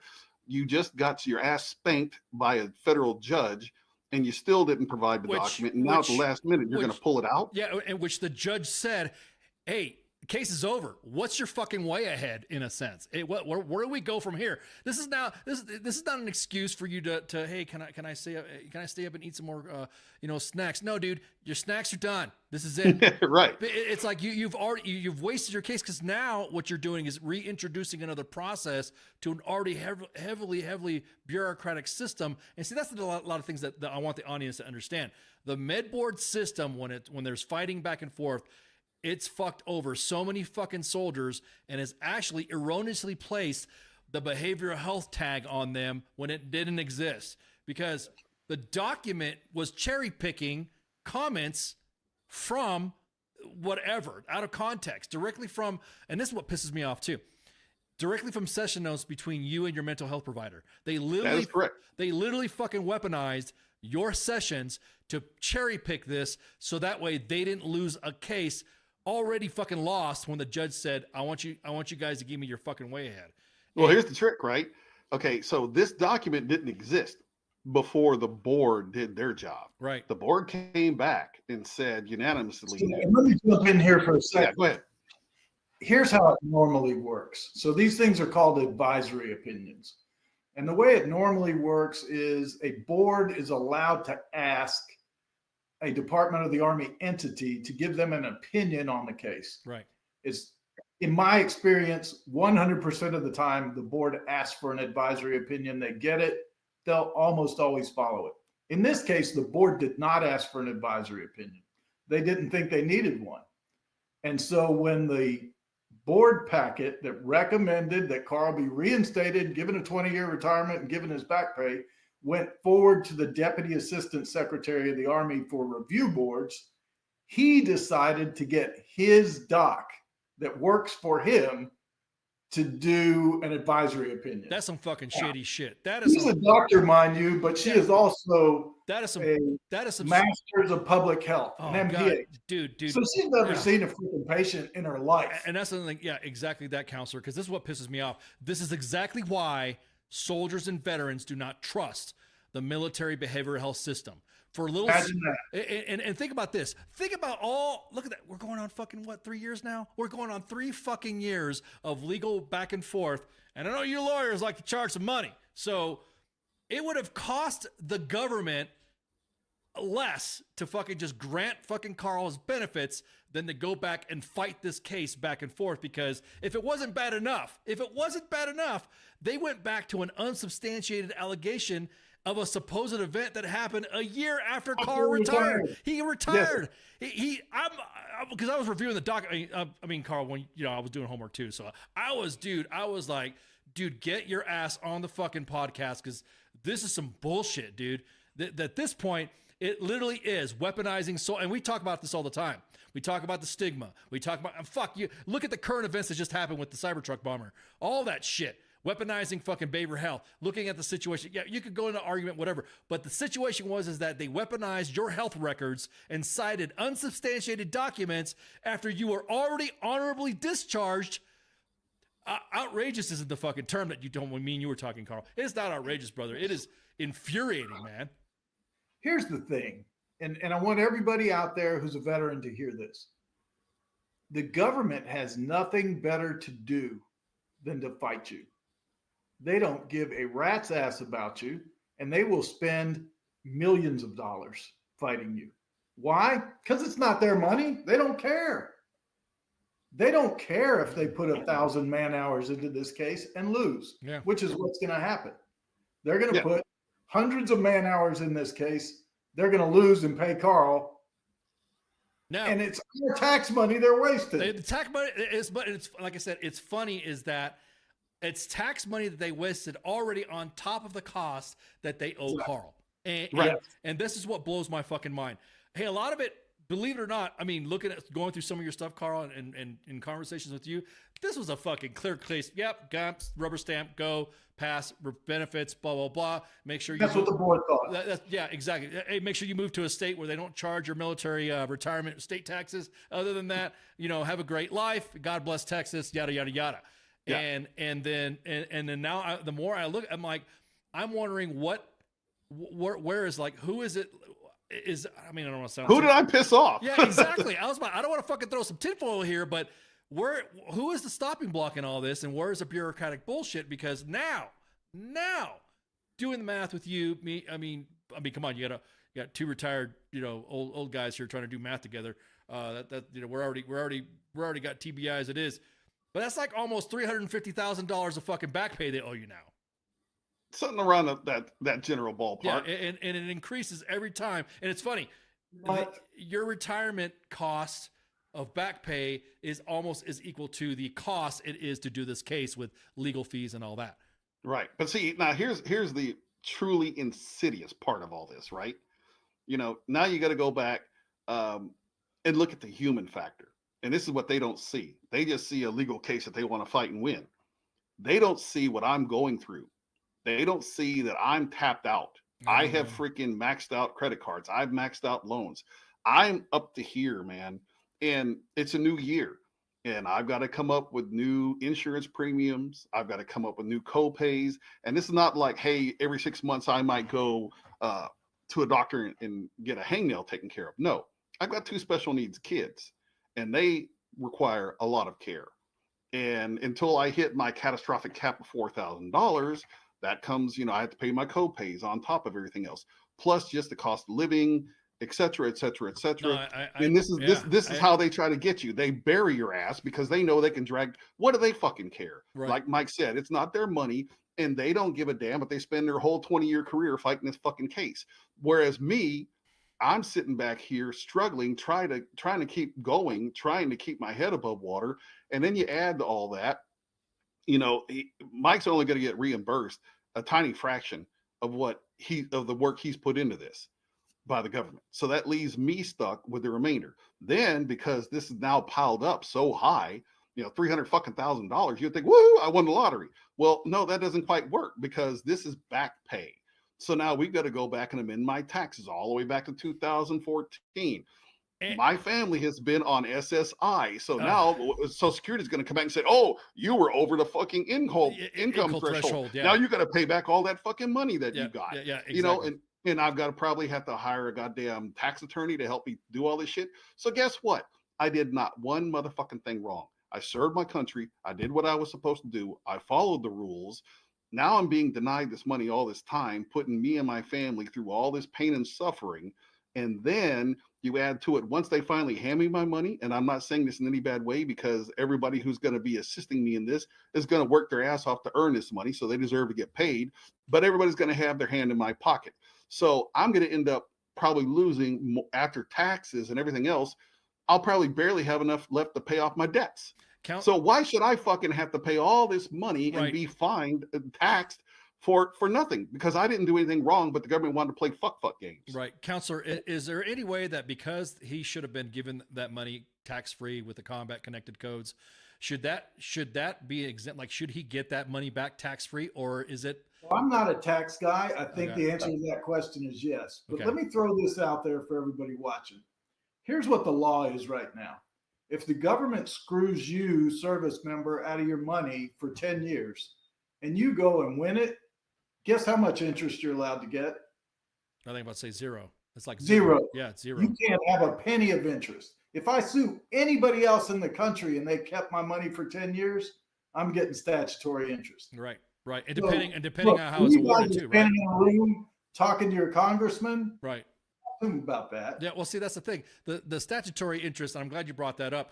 Doesn't it vary depending on how the case is awarded? Is that how it works? Or is it when you say statutory, meaning the law states it has to be this much? So for example, in Georgia, if this were a Georgia case and you were suing a corporation, they would pay statutory interest, which is the prime rate plus 2.5%. Okay. Okay. For whatever it is. Gotcha. And I think the federal statutory interest is about the same. Gotcha. But the government doesn't pay statutory interest. Yeah, let me throw this at you. They owed you money for 10 years. They don't pay you any interest. Yeah. Gotcha. So check this out, right? So in the last NDAA, they allowed people who were in SBPs, a survival benefit plan, to opt out. Yep. I did. Okay. Now, evidently, somewhere in this amount of time that I was in it, I missed a payment here or there. So I owe them like 3-5 payments, something like that, right? I'm not paying them jack shit for the time being. They can kiss my ass. But every month I get the fucking statement from DFAS saying you owe 1,000 blah blah blah, and then they add the interest. So they freaking charge me interest when I owe them money, but I get no interest even though they owe me money. Now, at this point right here, and Carl, man, heart goes out to you, man. I mean, dealing with special needs kids, going through your own process. I know some states, I know everyone's like, hey, how come he doesn't use TRICARE? For you guys that don't know, TRICARE isn't always the best when it comes to special needs autism kids. And they do cap out a lot, and the rest of it comes out of pocket. Unless you're in a state that's friendly to that, some of the state programs you can qualify for. But in Carl's situation, you got a lot of stuff going on with you too. You have you got to do physical therapy. You have to go. You have your own healing, and you have to tend to the little ones. So I'm just saying right now, my heart goes out to you, man, because this is. Just to throw some more icing on the cake. I'm just fucking infuriated. Go ahead. You already pissed off, so continue. Yeah. So check it out. So just to go off on a little bit of a side road, but it does relate. My wife went to college off of my GI Bill and became a medical laboratory scientist. Guess where she fucking works? She works for the VA. So she's down any sample that you take of anybody that has to go to a lab to be analyzed. That's her job. That's what she does for the VA. But she works second shift, and she's been on it now for about 2.5 years. That means she goes to work at 3 p.m. and she gets off at midnight. So that basically has made me into a single dad. I'm fucking disabled. It's a challenge for me. Just think about it, to take care of kids that don't have these issues. And then I'm trying to take care of these kids myself with the little bit of help my wife can give me on top of everything else. If I were to have this money, maybe she could go work somewhere else. And maybe she'd make less money, but she'd be on a different shift where she could be at home helping me. And so this is like double whammy. If I don't have this money, this is all the chain reaction of things that happen that make it harder and harder and harder for me. So this is not only me not getting my money, this is my special needs kids not getting the maximum amount of care that they need. Right. And so, I mean, how dirty can you get, man? No, I mean, you gotta keep playing a fucking game with someone and fucking their special need kid over. I mean, give me a goddamn break. Yeah, because you got 2 little ones, an 11-year-old and a 6-year-old, right? Correct. Yeah. So, big hugs from us. JJ in the chats says, this, my friends, is how the government incites the killdozer. And going back on behavior, I mean, we joke around about that shit, or Cybertruck if you really want to be dark humor. Right. But this right here is a perfect case of why veterans off themselves in the fucking parking lot of a VA facility. It's because at this point they feel that they're at this, they don't even want to fucking, the veteran doesn't want to do it, and they feel better off dead. Veterans will feel better off dead to take care of their families than they are then go through all the mental anguish that the government, the Army, is. I mean, this is the Army. This is not like the VA, because like you said, the VA has been helping you out. This is the Army. Yeah. And on top of that, here's the other trick, right? So I was in mental health care from 2009 until 2014. But yet during that time, had I not come up with another medical issue that kept me from being able to deploy, I would have went to Afghanistan in 2009, 2010. Okay, I freaking went to all the ranges, from pistol to rifle to tank. I was an RSO, so I was out there in charge of making sure everything was being done safely.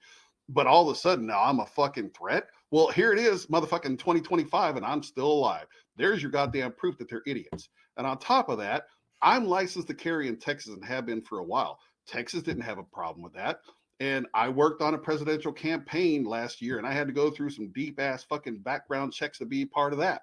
And nobody found anything wrong with me there. So explain to me this. Explain to me how I can go through background checks from the state, from freaking presidential candidates, how I can be all these things, and they didn't give a damn. But all of a sudden, at the last minute, I'm a threat to myself and others because it's on a piece of fucking paper from some captain who didn't even know me. Which, by the way, here's the trick: he filled out that document, and then the very next weekend, he got a DUI and got relieved. And that's why he never redid the document. He refused to. He was like, fuck you, I'm not redoing shit, because he knew he was on his way out the door. So I got screwed holding that piece of paper, and that's what screwed me over in this whole long run issue. And mind you now, this is since 2014. Your kids have been deprived of this. Have been 2014, dude. Yeah. I mean, so yeah, I mean, if you do your math, okay, my son was in 2014, he was just barely 1 year old. My daughter wasn't even born yet. Right. But so my daughter, for her entire life, has not had this opportunity. My son has gotten progressively worse. And now he doesn't even eat solid food anymore. Yeah, and I had to put him in residential care last year. At 10 years old, he had to be in residential care for 4 months, where he was, I'm not even going to go to how he was treated there. This boy he shouldn't have to have gone through all this hardship. If I had the money where I could have gone out and maybe gotten a little bit of extra care other than what TRICARE offers, maybe I could have done things differently for him. And now he's 11 years old in ABA therapy and not even going to school anymore because his care needs are so intensive. Names. Who are the? I mean, just start dropping names, man. Just tell me who is the one that, I mean, if you can, or unless there's some sort of counselors or anything that you can or can't talk about in the case. So, I mean, there's nothing, but here's what I'll tell you. The names don't matter, because whatever jackass was sitting in that seat would have done the same exact thing. Because here's what they care about. It's DC. All they care about is rice bowls and funding, and they don't want to spend a damn dollar, and they will balance it on the backs of soldiers every time. They'll buy $800 hammers because they got a cost plus contract with their send billions to Ukraine. Yeah, they'll send $100 billion to Ukraine, but they don't want to pay Carl Wheless what he deserves for retirement. I was about to say, that's like funding for fucking everything. Did you just hear the fucking announcement that 2 new aircraft carriers have come out with name Bush and Clinton? I mean, but yet, oh, God forbid we give fucking Carl any fucking money. So, okay, now that we talked about, okay, not names, and of course, you have to start the Clinton one. Yeah. Do you have to suck start the Clinton one? No, it's. What do you think it's going to do? It's going to collide with the Bush. Yeah. It's gonna say mission accomplished on the fucking conning tower on the Bush. Look, if you want to throw names, these are the only names I can throw out there that might be of any help. And we're talking about a Hail Mary pass here. Now, like I said, I worked on a presidential campaign helping out. Wait. Now, real quick. Aside from the jokes, we're all breaking balls. I want everybody to know this is pure hyperbole. We were talking about funding for Ukraine, funding for aircraft carriers, funding for that.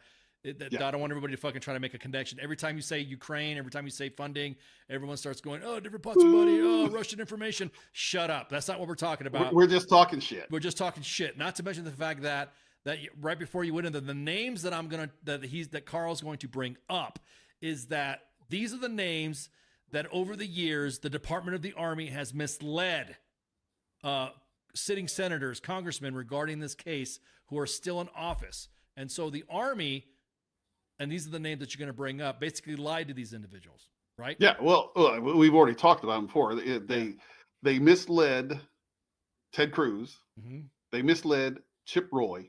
Those are, a congressman and senator who are still in office. Right. Now, on top of that, because of the fact that I worked with, and I'll just throw the name out there, I worked with the campaign of Vivek Ramaswamy while he was still in the primaries. Right. We all know where he's sitting now. Which, by the way, guys, I just letting you know that I did not know he was working this presidential campaign stuff until towards the end, because before, when and Carl will tell you, I'm very fucking, I don't want to say I interrogated you, but all right, who's this? Who's that? Who's this? Who told you this? Who told you that? Yeah. Going back and forth with the names. So I want everybody to know this is not a political endorsement to anybody, but just bringing everybody up to speed on who high profile political heads was this brought up to that like to say, go veterans, we love the military, yada, yada, yada. So go ahead. Right. So, and again, and that's the thing, and I'm just going to say that since you threw that disclaimer, I don't give a damn who you vote for, who you support. That's your business, man. That's why we serve to protect and uphold the Constitution, and you can choose whoever you want to vote for. I'm not going to hold that shit against you. So don't hold it against me, who I campaign for, because I'll just go ahead and throw it out there. I voted for Trump, but throwing that out there, we all now know where Vivek Ramaswamy's at. He's over at Doge. Now he's connected with Trump. So the Hail Mary here is that he does know my situation. So maybe, hopefully, he can drop something in Trump's ear, and maybe we can just short circuit this shit while we can get at it. Amen. But you also been involved with Pete Hegseth, Ted Cruz, Chip Roy, and you also got this with you got. I was the day before I was going to get medically retired. I was connected to the producers of Greta Van Susteren, who was then still on Fox News. Gotcha. I was supposed to go on air live that night before I was medically retired in order to tell my case like we're telling now, but without all the complications that happened afterward, in the hopes that maybe the Army would shut up, stop what they were doing, and do the right thing, and then that would have ended it all. But, wow, we're going to mention this name again. An airliner got shot down over Ukraine, a Malaysian airliner, and that sucked all the air out of the news cycle, so I got bumped. So that's why I didn't. So that's how she was involved. I was supposed to be on her program and I didn't. And then a few days later, Pete Hegseth was supposed to be having some big powwow down in Tampa. I was at Fort Stewart at the time. Right. I drove all the way down there to try to meet with him. And unfortunately, for some other reason, he wasn't able to appear there. So even though I was supposed to meet with him, I didn't get to. So it's just been one little tragedy after another. And the third degree of separation, I got you. All these big names of people that I was supposed to be connecting with, who were supposed to be able to maybe short circuit all this stuff. It never happened. And so we ended up where we are now. So my only hope at this point in time is that maybe somebody who gives a damn will see this podcast, hear what I've got to say, and maybe somebody will take an interest in this and at a high level and go stomp on the freaking Department of Defense, Department of the Army, the DOJ, and say, I don't know what kind of fucking game you're pulling, but just stop. Just cease fire, stop. Quit fucking with this guy. Give him what he deserves and let this go. Again, that's a Hail Mary. If not, we're going to go through the whole process that Mike talked about. And guess what? I don't know if we're going to be able to financially make it that long. Another fucking 6 months, 8 months, a year. I don't know if I can hang on that long. I'm not saying this way. I'm not going to off myself. I'm saying financially, we just can't make it that long. Well, also, I'll be honest with you. Going on some of the, and this is not beating up those news organizations, but they're the fucking I don't want to say this. They are the product of their masters when it comes to what stories they cover, and also they wouldn't have give you this amount of time. They wouldn't have fucking give this amount of time at all. They'd have been like, oh, okay, we're gonna talk with Carl. 10 minutes later, if that, cut the commercial, and then you're like thinking, I didn't even get my story out. I didn't even get the nuances and all that. And then you're sitting there, Mike's sitting next to you going, well, that was it. Fucking, I didn't even get to say my piece. So it's like, I'm kind of, the way that things worked out, me and you talking back. Like I said, I have to look back, but I think we've been talking for almost 9 months through all this process to finally get to this point. And I'll just say it again. Vivek, Pete Hegseth, Ted Cruz, Chip Roy, and Greta Van Susteren. I think this will be a good, because we have on our WTF Nation Radio's Twitter page, we have, and everyone's like, oh, you guys got many followers. I said, yeah, but if you look at our followers, they're of notable news outlets and reporters too. So it's not like, it's not like me. And also I retweeted it and reposted it myself. And then we do have, everyone's like, how come you didn't tag the organizations? Because they follow us. They follow us. We'll get, more than likely, as this goes through the ether, we'll be probably getting a message, or, hey, who did you have those guys on there? When did they come on? Blah, blah, blah. So real quick, there's some questions in there. Actually a comment to all the funding stuff. Buy thousands of dollars of gym equipment and then just leave it in boxes in the gym. And then another one is can you talk to Eli Crane? He's a SEAL congressman in Texas. Have you hit him up yet? No, I haven't hit him up because he's not my congressman. He's not in my district. Gotcha. You know, now Okay. if he was a senator, that'd be something different. But my congressman is Chip Roy, so that's who I've spoken with. Gotcha. But you know, it's not like they can't talk to each other. No. Well, yeah. I mean, just like it's like the veteran community. We all talk to each other too. So it's not like we don't fucking know each other. So I'm going to throw this out there for the veterans that are watching. Look, I have not been at this for 30 years. Okay. I didn't start practicing law until I retired from the Army, but this is the kind of case I do. And I will tell you that in my humble experience, I have never seen outreach to a congressman or senator do anything but eat up your time. Okay. There's one place, and I know it's taken a long time, but I'm confident that we're going to win this case in the Court of Federal Claims, because the Court of Federal Claims is the court that holds the government responsible. And so, look, I know that it sounds depressing to all of you. I know it's been a long time for Carl, and I wish like hell I could make it go faster. But there are some things in the world that you probably ought to have a lawyer for. Fighting the government is one of them. And don't pick some guy. First off, I'm mostly retired, so don't be calling me. I don't want your case. I was about to say. I mean, look how long this fucking case has been going on. He didn't expect to be stuck with his shit so long. Exactly. This is like your final fucking case you're working and you can't even retire because of Carl's.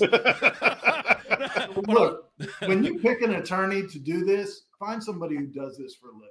Right. There's dozens of them out there. Yeah, exactly. Because Carl, he's trying to get out to do some retirement fishing, and here your case is the government is fucking everything up. I know. So there's going to be that one guy fucking everything up. Exactly. And of course, counselor, because I was like waffling. I'm like, is this guy giving us a plug, or is this guy saying? No. Look, my wife was like, she's like, when you go on there's going to be like 30 people calling you out. Yeah, we've already got it in the comments. Hey, who's this guy? Blah blah blah. And I'm glad you were able to articulate that. So at this point, where are we at now? I mean, because we've gone through all the sausage making in between. Where are we at this point right now in history? Where do we go next? I'll let Mike handle that one. Yeah. So right now, here's where we are. These things, as I said, are trials on the record. So the government now has until the first week of February, to establish the record. Gotcha. Then they have to file a motion for judgment on the record, and I get to file our response.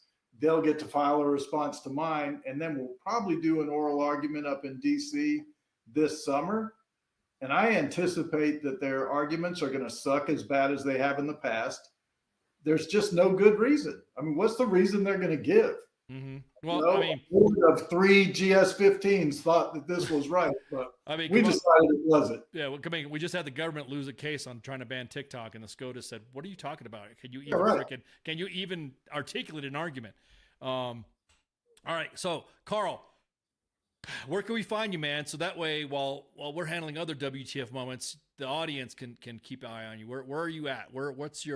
Give us your socials and all that, and then we'll start freaking.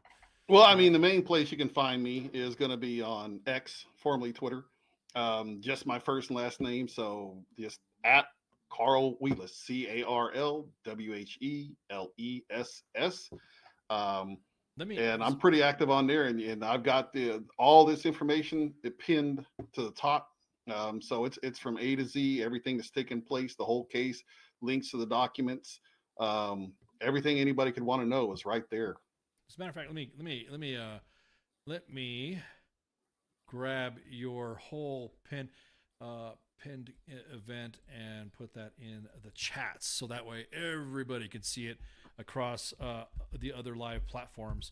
So if you guys go look at 2 Facebook pages and 2 YouTube pages, there we go, streaming, and there you see it. So you have Carl Wheless's ex, and of course, Counselor Michael Silverman is not going to be. He will now. Michael? Would you entertain like little conversations like this later? Here's where I am at this point in life. Okay. Yeah, because I don't want to like give you work, but then I don't want you to feel like I don't want to. I take cases that piss me off. There you go. Okay, there you go. So if you've got a case that's really going to piss me off, reach out to me. I'm not hard to find. I don't do any social media, but if you go to the Georgia Bar webpage, lawyer search, and put in Michael Silverman, I'll come up. There you go. It'll give you my contact info. Reach out to me, but I'm only going to take your case if A, I think you're going to win, and B, it really pisses me off. Okay, cool. And then, of course, I'm not advocating or anything like that, but I'm just saying all discussions can be handled between counsel and client. There you go. So that way, you don't want to get in the middle. Yeah, I don't want to get in the middle of that because, like I said, it's not like I didn't want to get in the middle of Carl's stuff. I just wanted to make sure before we presented it, everything was all the ducks were because Carl will tell you, man, we stayed up late these last few weeks actually. You stayed up late. Just going through all the fucking documents and double checking, triple checking. So that way, when we laid it all out, and I appreciate you, Carl, for helping me in that too. So let me just to tell you how rare this is. Okay. Go for it. The presidential case for this happened in 1948. Jesus Christ. Yeah. So that's the last time that I could find and that the government could find that a board said, give this guy everything he asked for, and a secretary said no.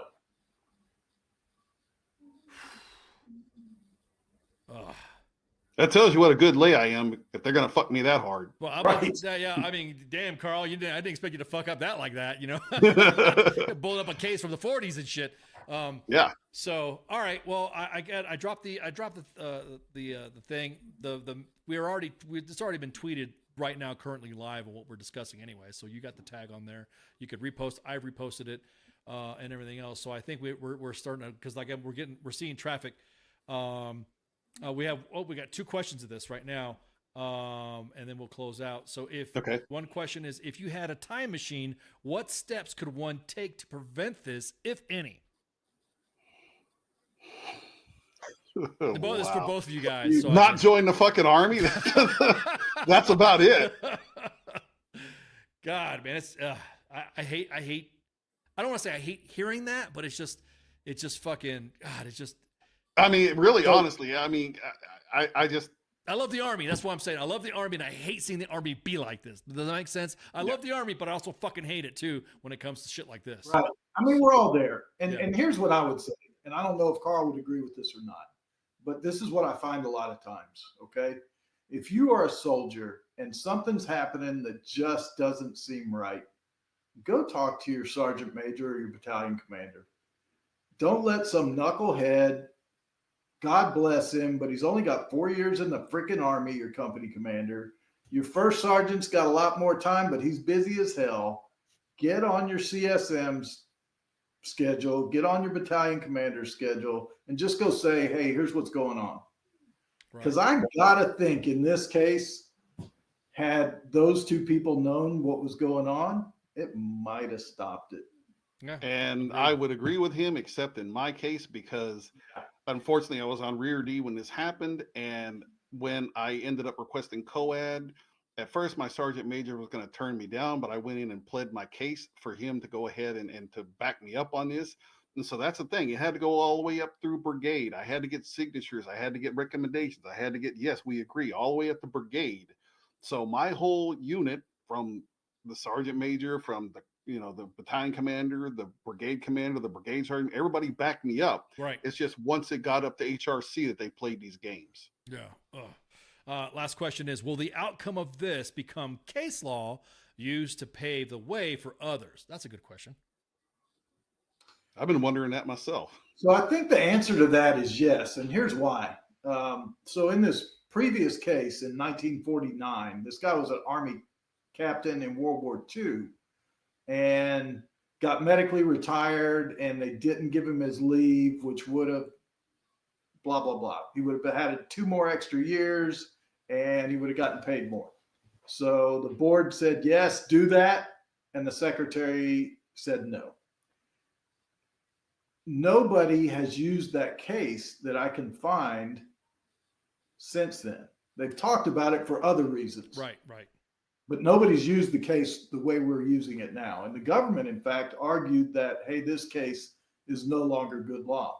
Well, you saw what the judge said. Right. He's like, what are you talking about? Yeah, That's stupid. Yeah, not only said, what are you talking about? Like, hey, you need to come back and present your fucking case of what you're going to do, not deny or put in motions or whatever. Hey, you've been told what to do already. You know, and that's another thing too. I know we're going to run on like 15 different tangents now. is that we're noticing this with the current military. I've been noticing this since, I would say, towards the end of the Trump administration to now, is that the military has been like not listening to their bosses, to their civilian bosses. And I mean, name your event where, like, for instance, the Secretary of the Army will say something, or name your Army, secretaries back through history. It just seems like recently you would think that if a federal judge says something to the Army goes, Roger that, 3 bags full, draw fire, let's break track and give Carl his fucking money. But it's not happening. It's like, I mean, there should be like if you're defying an order from a federal judge, you should get flagged as an Army leader. Like, oh, you didn't do this? Oh, okay, flagged.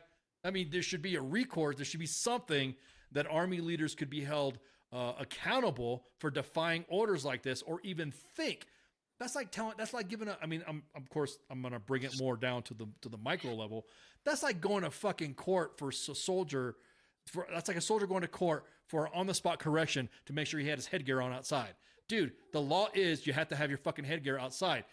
You enforce a standard, and that's it. Well, I'm going to go ahead and go file a motion and say that I'm not going to do. What are you talking about, dude? Everybody knows you're supposed to wear your. You know what I mean? So, I don't know. Maybe I'm just making it. I just don't get it. This is like the fucking. I don't want to get on a tangent either, and I don't want to get on a political tangent because I've got another job that forbids me from doing that. Gotcha. I understand. But look, if you think that the deep state does not exist, you are a fool. And I'm going to tell you one quick deep state story. From 2006 to 2008, the Army loaned me to the CIA. And because I had just come back from Iraq, I wound up going to the director's CIA weekly briefing. Wow. And I was a back row guy, right? I was a lieutenant colonel in the Army, back row at the CIA. Damn, WTF Nation exclusive. Go ahead. Oh, it's going to get better because now I'm going to violate an NDA probably. Oh, shit. Well, I'm sitting in there, and this is late 2004. Right. And they show up this slide, and they're like, hey, we just found these WMDs in Iraq, and we're trying to decide if we should tell the president. And Porter Goss was the director at the time, and he said, no, we're not going to tell the president. Now, they were old. They're from 1991.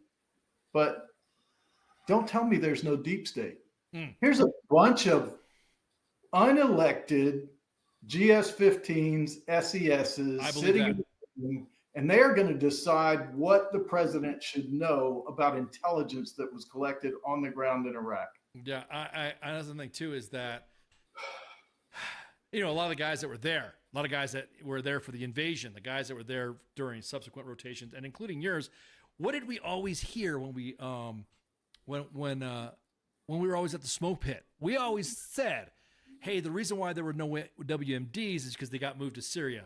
And that tinfoil at the smoke pit, hey, they got moved to Syria. Then all of a sudden, like you said, the old ones, Bashar al-Assad started gassing his own people, and everyone was like worrying, where the fuck did he get this shit from? Where did he get that? Yeah, exactly. So, no, you're right. As a matter of fact, I was reading in the news, and again, I want to make sure your case, your situation was brought up first, but there's been in the news that there has been now reports of members of this administration's, I guess you would say, staff that work there, are now saying that they're going to resist a lot of the incoming president-elect's, fucking policies or whatever you want to say. And I'm like, dude, what? So it's like, it's believable, counselor, that you're saying this, but I didn't damn, dude. I didn't know that. I mean, I didn't know you were part of. So yeah, there are also lobbyists too that are in there that like to, and PACs. There's also left-leaning veteran PACs and left-leaning, advocacy PACs that get involved, that are that want to be in the know, that are, oh yeah, I know about that. That was announced. I said the last couple of days, I think the last 48 hours, that they were saying that there's members of the Biden administration that are going to be resistant and more, I'll say it, resistant to the inbound administration. I'm like, you guys are just making this fucking shit worse. That's all you're doing. Vindman. Oh, damn. Yeah. But just you guys keep dropping these freaking. Wait, was Vindman part of your case? Was Vindman part of I'm about to say, dude. But to put this into perspective, real quick, think about this. President Obama was the president when I was medically retired. Right. We've gone through the last part of Obama. We've gone through Trump. When you were We've medically, gone through Biden, and now we're back to Trump. Yeah. And I'm still on this fucking case. I was about to say, dude, that's like that one fucking meme where you see that mom holding up that kid and the other kid's drowning, and then the next picture is that skeleton in the bottom. That's you at the bottom of the fucking lake, man. Because, like I said, you got through all these administrations. We love the soldiers, and that's the thing too. This is for both parties. We love soldiers, pump up the troops. We love our veterans, soldiers for life from the Army, yada, yada, yada, yada. And then you're here. Both of you are here. And all this shit's legit, guys. So if you go to Carl's X account, he actually, that Google link, the document that I said from that order, is inside inside that thread. So make sure you jump on that. And it's, and I'll always say too, there's nothing political with calling out politicians who said they were going to fucking take care of vets and soldiers, and they fucking don't, no matter the party. You know what I mean? So now you got me all fucking riled up. I didn't even drink half my coffee because you guys got me pissed off and fucking, I want to go ruck around the fucking neighborhood. So anyways, gentlemen, thank you guys so much for hanging out. Thank you for having us. Thanks for having us. Yeah, I no, this is what it's all about. But again, you would have I'm telling you what, you've got a fucking road so far still that's laid ahead of you. So keep us posted. And if you guys want to do another Monday show, because Monday show is where we do all the political discussion stuff like that, like this, let us know. You guys can come back and give us a fucking good update. And then, like I said, you'll be back. And then we'll just refer, if you guys not paying attention to this podcast, pay attention to the last one, blah, blah, blah. And then to catch everybody up. And that way we'll see where we're at that time. Does that make sense? Absolutely. So, all right, guys, this is Carl Wheless and Michael Silverman, his attorney. And we're going to go ahead and take a break. Thank you guys again for hanging out. I'm going to do some business behind the scenes before we close out the show. And so, because I need to talk to Carl and Mike anyway. So with that, let's take a break. Shots. Thanks.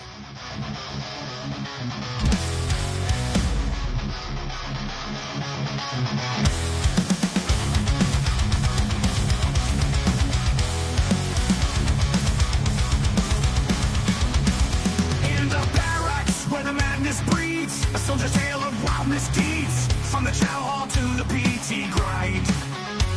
You won't believe the things you'll find. Drill sergeant's rage, a fiery storm. Private tensions far from the norm, in the shadows where the secrets lie. Army WTF you can't deny. Army top of the stories unfold.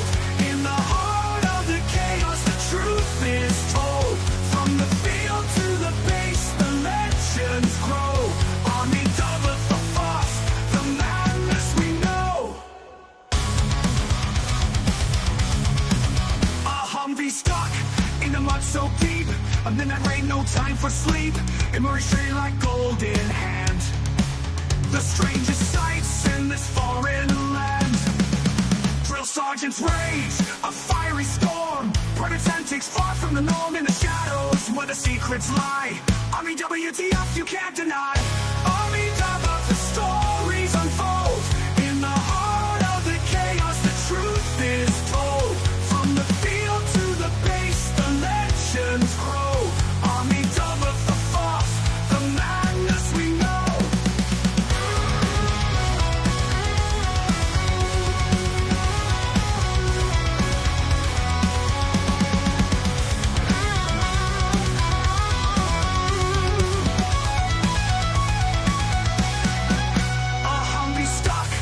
Mud so deep, a midnight rain, no time for sleep. It moves straight like gold in hand. The strangest sights in this foreign land. Drill sergeant's rage, a fiery storm. Private antics far from the norm, in the shadows where the secrets lie. Army WTF you can't deny. Army top of the stories unfold. In the heart of the chaos, the truth is told. From the field to the base, the legends grow. Army double the force, the madness we know. In the ranks where the wild things roam, every soldier's got a tale of their own.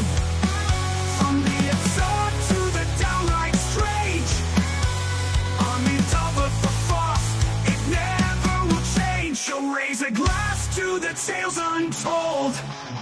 In the Army's world, where the brave and bold live the moments that make us say, Army double for fuff every single day.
I am here determined to stop this future atrocity. This station is now the ultimate power in the universe.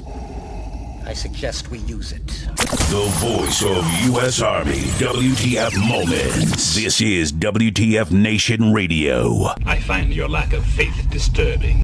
Everything stated on WTF Nation Radio is to be considered the opinion of the person that stated it, and not an official representation of WTF Nation Radio or U.S. Army WTF Moments. Price does not include tax, title, or license. Some assembly required. Each item sold separately. Batteries not included. Objects in mirror are closer than they appear. If conditions persist, contact a physician. Individual results may vary. Keep out of the reach of children. Avoid prolonged exposure to direct sunlight. Keep in a cool, dark place. And please enjoy the show. Shots.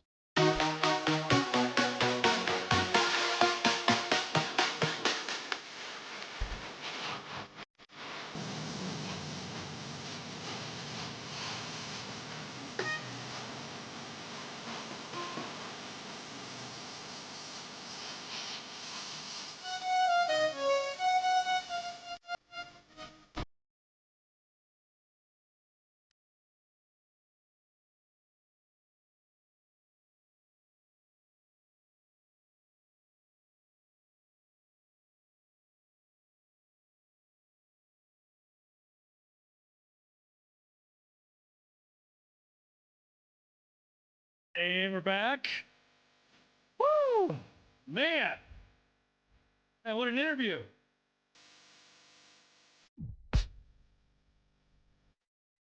I had to calm down, man. I had to go outside and smoke a cigarette right quick. No, I'm just kidding. I don't smoke. Thanks again, once again, for our guest, Carl Wheless, and his attorney. I was gonna say his attorney is gonna retire when he finishes his case, Michael Silverman. Thank you guys again for hanging out with us, bruh. What a case. They're going to come back with us. They're going to come back to WTF Nation Radio's Monday edition to shoot the shit again and go over a lot of the stuff that to kind of catch everybody up. So again, if you didn't catch this, make sure you catch it. We're live on 5 platforms, 2 Facebook pages, 2 YouTube pages, and X. X at WTF Nation Radio, Facebook at U.S. Army WTF Moments, and WTF Nation Radio. YouTube at U.S. Army WTF Moments and WTF Nation Radio. So I was going to go off of this big diatribe about TikTok, but we'll talk about that later, I guess. You know, because that right there, that story's kind of got me a little infuriated. Branko said probably the best show since you joined 5 years ago. Thanks, Branko. Man, why you got to be like that, hater? I'm just kidding. Branko's not a hater. Branko's one of the older audience followers, members, and stuff like that. This show, by the way, so U.S. Army WTF Moments just celebrated its 15th year. And then its radio digital platform, I guess, WTF Nation Radio. Man, we'll be 10 years old this March. Can't wait. 10 years old. So I think there's different times you have a party. So 15 years, kind of okay, that's kind of a party. But 10 years, 5 years and 10 years, 20 years, and all that. Hopefully, Zuck doesn't Zuck our page, even though every day we're reminded you are at risk of losing your page forever. That's why you're probably not seeing a lot of WTF Moments posts, because Meta is now all fucked up. It's been fucked up. It's AI is fucking it up. And there you go. And YouTube's the same way too.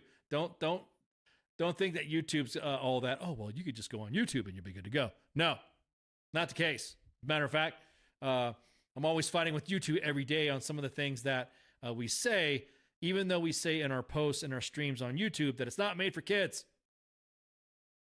So even though we made it public, does that make sense? So yeah, whatever.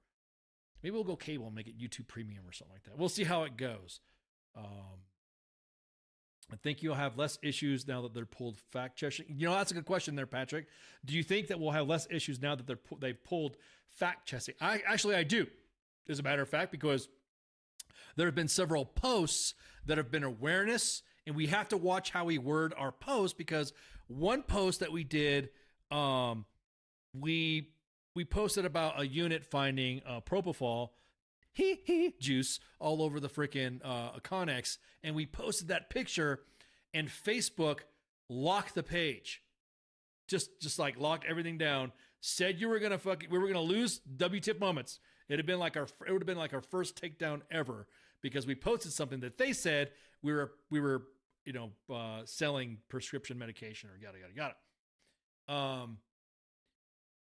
That's Facebook. So then we fought it back. So our Narcan post that we did, we made it more of a, we worded it towards more of a public service announcement / questions, and also cited, I think there's the Anne Arundel County Medical Center or something like that, status on what Narcan is and all that. Because now it's been noted that Narcan is being sold in PXs. Whether or not you discuss should it be, why should it be there or not be in there?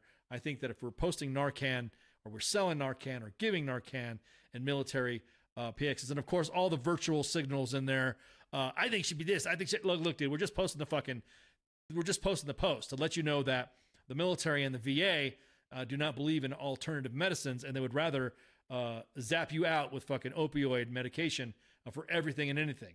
So that right there, Patrick, I hope it changes fact checking. I know on YouTube, when we broadcast something, Kaz talked about some COVID mess or something like that, just reporting on it, and it locked down our YouTube page. And for a while, you didn't see anything get posted on YouTube or you didn't see it get distributed through YouTube because it was just a commentary. So all this AI shit, it's just like our infrastructure, how we were talking about California and North Carolina. It's now so bad that now the AI, I think, will just make it worse. I think we just need to,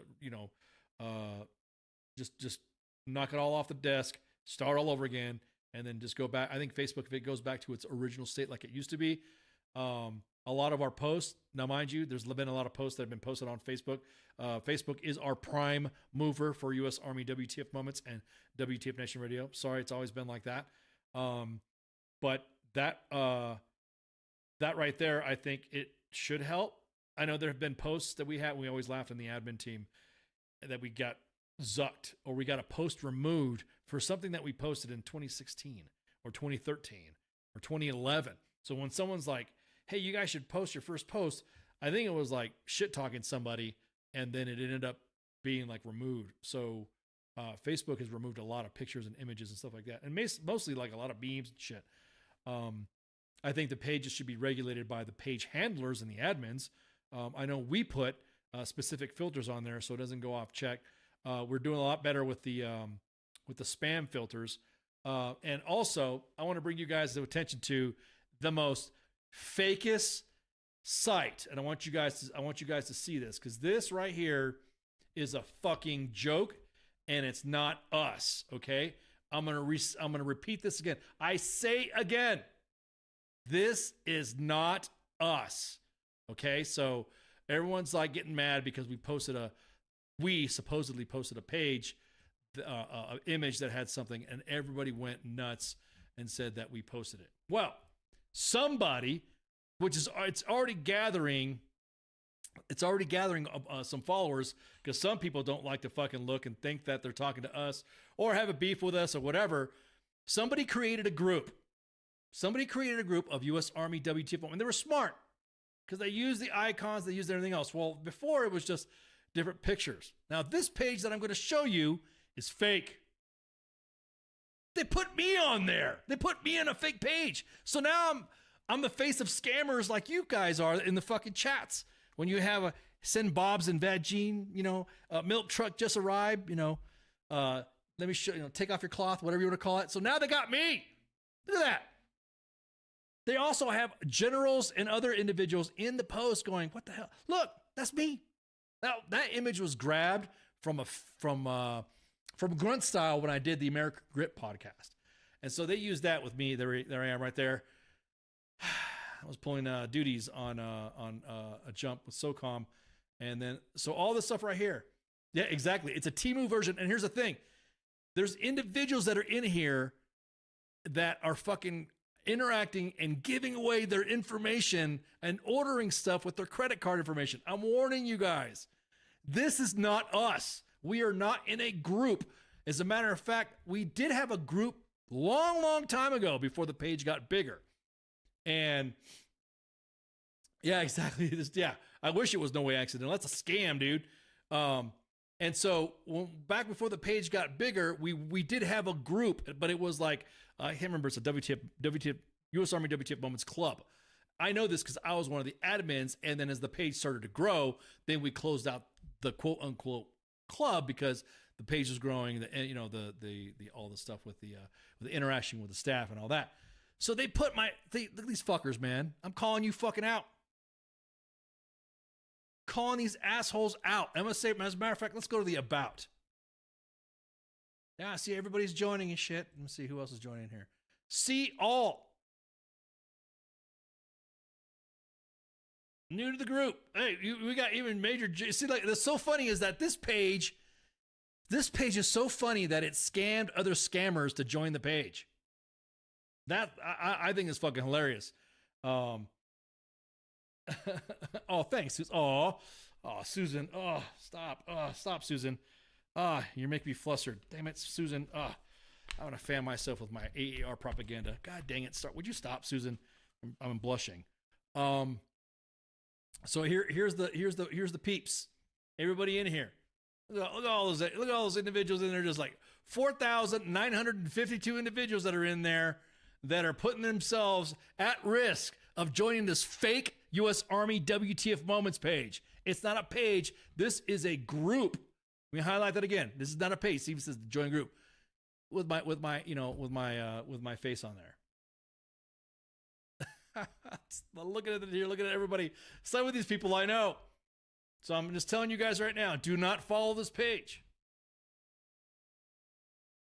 Yeah, there's two fake ones. There's 2 group ones, but this is the big one right here that everyone has that everyone's been freaking out. Now, some of the quote unquote admins, they were smart and they closed it out. This was created on September 11th, 2024. So I was going to do a scammer thing, but I just figure I'd go across the wave top on this one. I just saw it because someone's like, dude, why are you posting this shit? I'm like, what are you talking about? Stop posting this crazy shit. Are you fucking Temu? I'm like, what are you talking about? Look at this link. That's not me, dudes. We don't run that shit. I mean, look at that.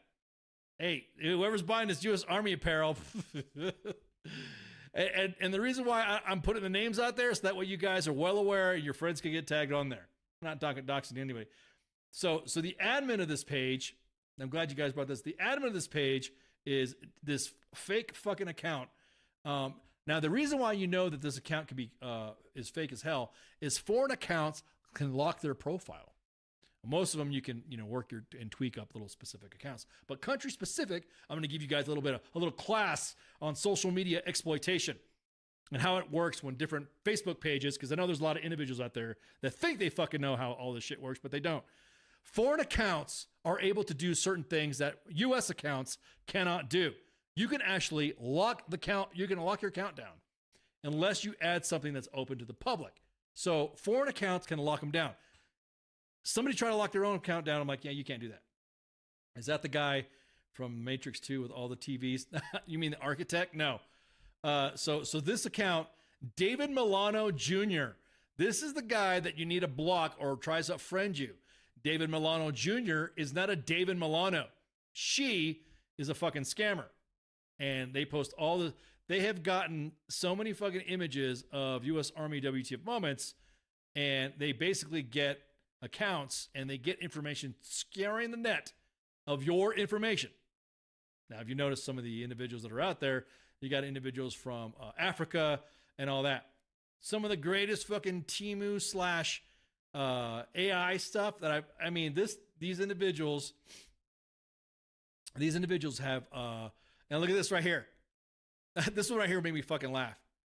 So yeah, sorry, David Milano, your ass is on blast. God bless America and the men and we man. Keep it safe. Oh my God. They say imitation is another form of flattery, but this is fucking hilarious. It's when you order your flattery on Wish. AI chicks. And why is this page mostly weird pictures of army lady? See, so people are questioning. There are a lot of questions in here of what's going on. And the reason, again, I'm posting names because it's AI shit. AI, let's welcome our new members. So again, I will say again that U.S. Army WTF Moments has no group. We have a page, which is U.S. Army WTF Moments. That's the page. However, groups with my smiling fucking face in there. Oh my God, it's classic. That's not us. Let me see who else is in there. Let me see. There's some other admins in there. So you can see they've even grabbed shit from. They even grabbed one of our prototypes, emblems. This was going to be a prototype emblem that we were testing out before we came to our final design. By with and through you guys when we had the hey, which one looks better? This one right here or that? So they have an old prototype one. So this is hilarious. I mean, they've taken a lot of our stuff. So David Milano, you shitbag. Sharon Sarone Smith, yeah, whatever. And then another person. Why does this page? Another Jenna Tolles from. Why does this page even exist? It's not the U.S. Army. So the WTF Nation is catching on. David Milano. So we get hey, I got told to contact this page. And this PFC, which was directed to us finally, I was told to contact this page. And there you go. That's it. So everyone's like, someone said, sir, this is the fake Army WTF page, not the real one. So shout out to all you guys in the WTF Nation that are calling out shit like this. There was another one here. Now, yeah, let me go. Fucking, I don't know if you guys already caught that, but let me scroll through real quick. So they posted somebody's fucking DA photo with all the guys' information on there. All right, take it easy, Insomniac. I'm gonna say, bros, you fucking. What a fucking train wreck, man. What a fucking train wreck. So I really hope that, and again, this all gets passed out. We got angry fucking emails and angry text messages. Why are you posting this shit? I'm like, what are you talking about? It's in the groups. Hey Branko, all you got to do is look up our page name, U.S. Army WTF Moments, the way we write it, and look in groups, and you'll see it. The one in here that I thought was fucking hilarious. Let me look in here. I'm gonna troll these guys. Here we go. We got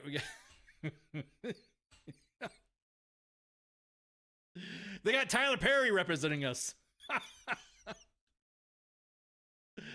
Not us. Not us. I mean, I like to shoot the shit with Tyler Perry, talk about some stuff. But there's one in here that made me freaking laugh. They sold the most doofiest freaking t-shirt. And I'm like, please say people aren't buying this. And the next thing you know, they're like, yeah, send me a link. I just ordered it. I'm like, oh God. So I'm telling you guys right now, this is not U.S. Army WTF Moments. And they took my image. Now, Facebook, this is what you need to work on. Did you know Facebook said, yeah, so what? They wouldn't take it down. They wouldn't take it down at all. So,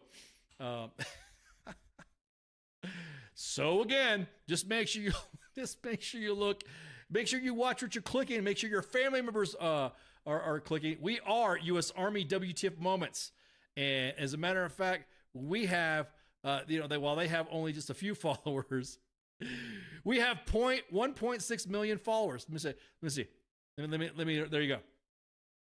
There you go. Before we went from the follows to the likes, we have 1.6 million followers and climbing. So there you go. You could see freaking, anything. There you go. There you go. Oh, here we are right now. Matter of fact, this is us talking about it. PSYOP session, Inception here. So there you go.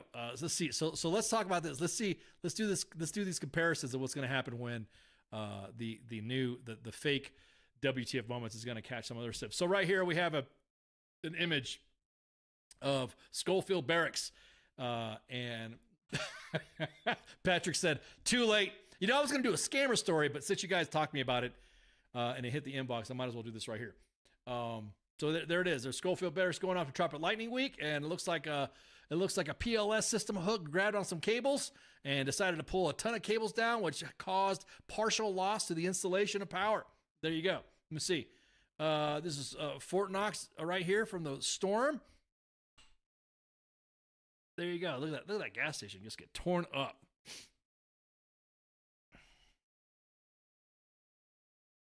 And let's see, where's the one that caused a bunch of drama that you guys really need to get a fucking grip? I'm gonna say, okay, this image right here. Look.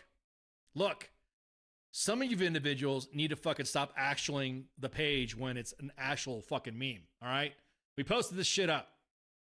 It's already being a meme that was made by Viva La Vargas, and we're gonna share that later.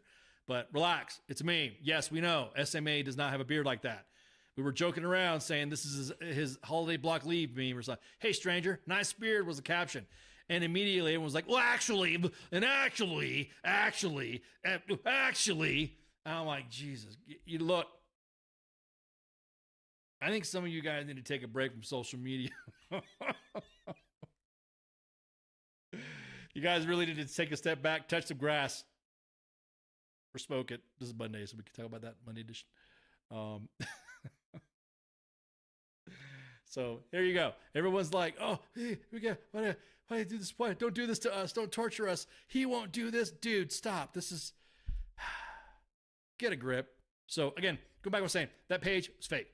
We are going to do a scammer special where we're going to grab images from a scammer that has been trying to scam you guys, and on Instagram. But it's a guy. playing as a girl. So I'm going to do a face reveal. And so hopefully you guys, won't be disappointed when you see who you've been sending intimate nudes to. I'm just going to say that too. Watch who you send nudes to, because it may not be the person that you think you're sending nudes to. You make sure you verify that. Maybe do a FaceTime with a phone number or something like that, because holy crap. Anyway, I think that's it. Let me go ahead and freaking do housekeeping. My bad. I went off on a tangent talking about, okay, so today you're listening to, or watching, hearing, viewing, interacting with the Monday edition. Thank you guys so much again for hanging out with us, and also to Carl and Mike for coming on and telling their story. And again, we will provide updates. We didn't have any. Everyone's slowly coming back to work. Everyone's slowly coming back to their schedules, and so I'm kind of excited. Hang on, let me jump into the calendar here. Can we see your password? No, dude. Go to the fake main page, so you can get your. Oh man. So as far as it goes right now, we have different schedules and different people lined up. If you want to come on to U.S. Army WTF Moments, WTF Nation Radio, hit contact at WTF Nation Radio. We'll see what is forward all the pics of CQ. So this is the Monday edition with myself and Massey. News, discussion, and commentary. And Tuesday's Pop Culture Warrior with Michael Cataschio, known as CQ, the Pop Culture Warrior, with his angry staff of Mad Mike or Angry Elf. The Smoke Pit returns this Wednesday with Radar and TZ. Sergeant's Time, of course, with myself and Sping. And then we got, of course, the Friday night FTX, Saturday weekend co-ops with WTF Nation Gaming and us or Valor or Stack Up, or we're always involved with the gaming stuff. And then, of course, on Sunday, What Do You Hear, What Do You Say is the consigliere of the coach for the actual King Smith for the WTF Nation Sports Bar. Now, that's it. Thank you guys for sharing, liking, and following. I'm going to verify some other guests, so it looks like, don't forget, next Monday is the inauguration of our president, of President-elect Trump. And then, of course, any details or something like that, we'll be able to be able to give you. So again, also, we will be looking at finding some good resources for Western North Carolina and California for aid for families and individuals who need aid for once we get those resources up. And don't forget, Army Emergency Relief for active duty and retirees will be able to assist you with your needs as well. So just make sure you go onto their website and log in and be specific and tell them we sent you. All right. There we go. So Branko just went on their good job. Troll them. Get the page canceled. So anywho, make sure you share, like, and follow. Like I said, we're on 2 Facebook pages, 2 YouTube pages, and of course the X app. Also look for a lot of our staff that we're moving about and talking to other people. If you see me in downtown Fayetteville, say hi. Well, wait a minute. Make sure you make your intentions known. I don't want no freaking people to come up and say, I don't want anybody to get mad and want to stalk me or some shit, because then the next thing I'm going to be on the defensive. I carry. So, anyways, make sure you share, like, and follow, and you might see us. Like I said, you might see us eating chow with you at Fort Cav coming up. Fort Cavazos, me and Spanky are planning a chow hall visit, and also working with a 3-Corps on some products that I'm looking forward to. I can't wait to see that, working with some media stuff with them. So I'm looking forward to that too. So with that, anybody got anything from me? No other comments. Make sure you share, like, and follow. Hubba, hubba, hubba. Who do you trust? Y'all have a good night. See ya. Shots. WTF Nation Radio. WTF Nation Radio. Sometimes when I look at, I don't know if I'm allowed to say this, I think it's WTF Army or something. The voice of U.S. Army, WTF Moments. This is WTF Nation Radio.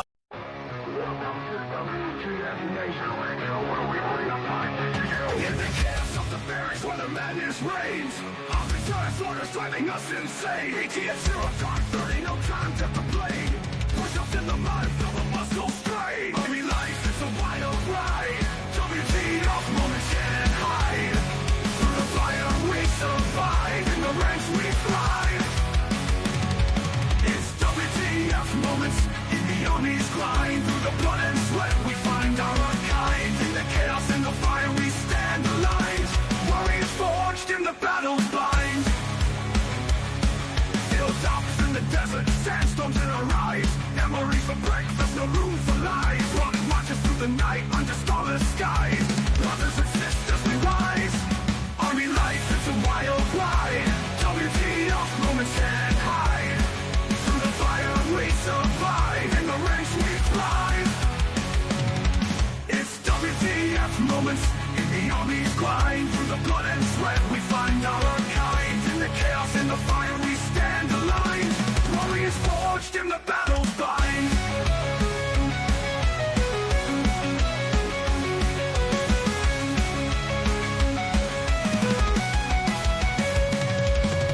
Drill sergeant's fury echoing in the air. Discipline and duty we all must bear. Battle bodies by our side in the fight we share. In the face of danger we dare. Army life, it's a wild ride. WTF moments can't hide. Through the fire we survive. In the ranks we thrive. It's WTF moments in the army's grind. Through the blood and sweat we find our kind. In the chaos and the fire we stand aligned. Warriors forged in the battle's bind. Souls and firefights, adrenaline's rush. Silent nights, broken by the enemy's hush. Medics on the move in the heat of the crush. In the heart of battle we trust. It's WTF moments in the army's grind. Through the blood and sweat we find our kind. In the chaos and the fire we stand aligned. Warriors forged in the battle. Army life, it's a wild ride. WTF moments can't hide. Through the fire we survive. In the ranks we thrive.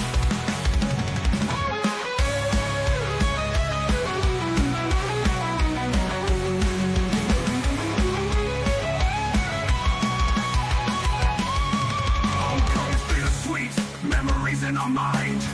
Brothers lost but never left behind. Army WTF moments in the stories we find. In the army's embrace, we're forever entwined. It's WTF moments in the army's grind. Through the blood and sweat we find our kind. In the chaos and the fire we stand aligned. Warriors forged in the battle's bind. Through the smoke and the flames we rise again. In the heart of the storm we find our zen. Battle bodies by our side, our men. In the army's legacy we transcend.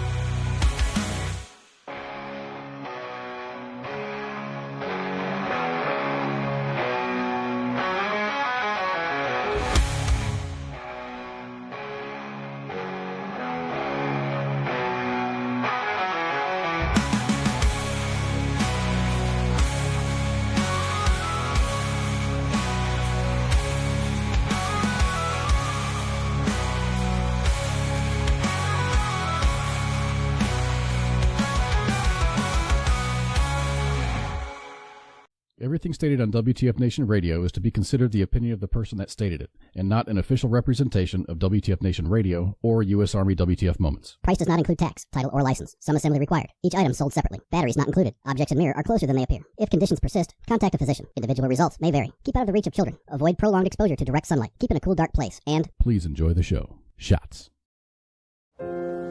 Сьогодні ти знову написала, що тобі страшно. І я знову попрошу. Ні, сьогодні я накажу відставити боятись.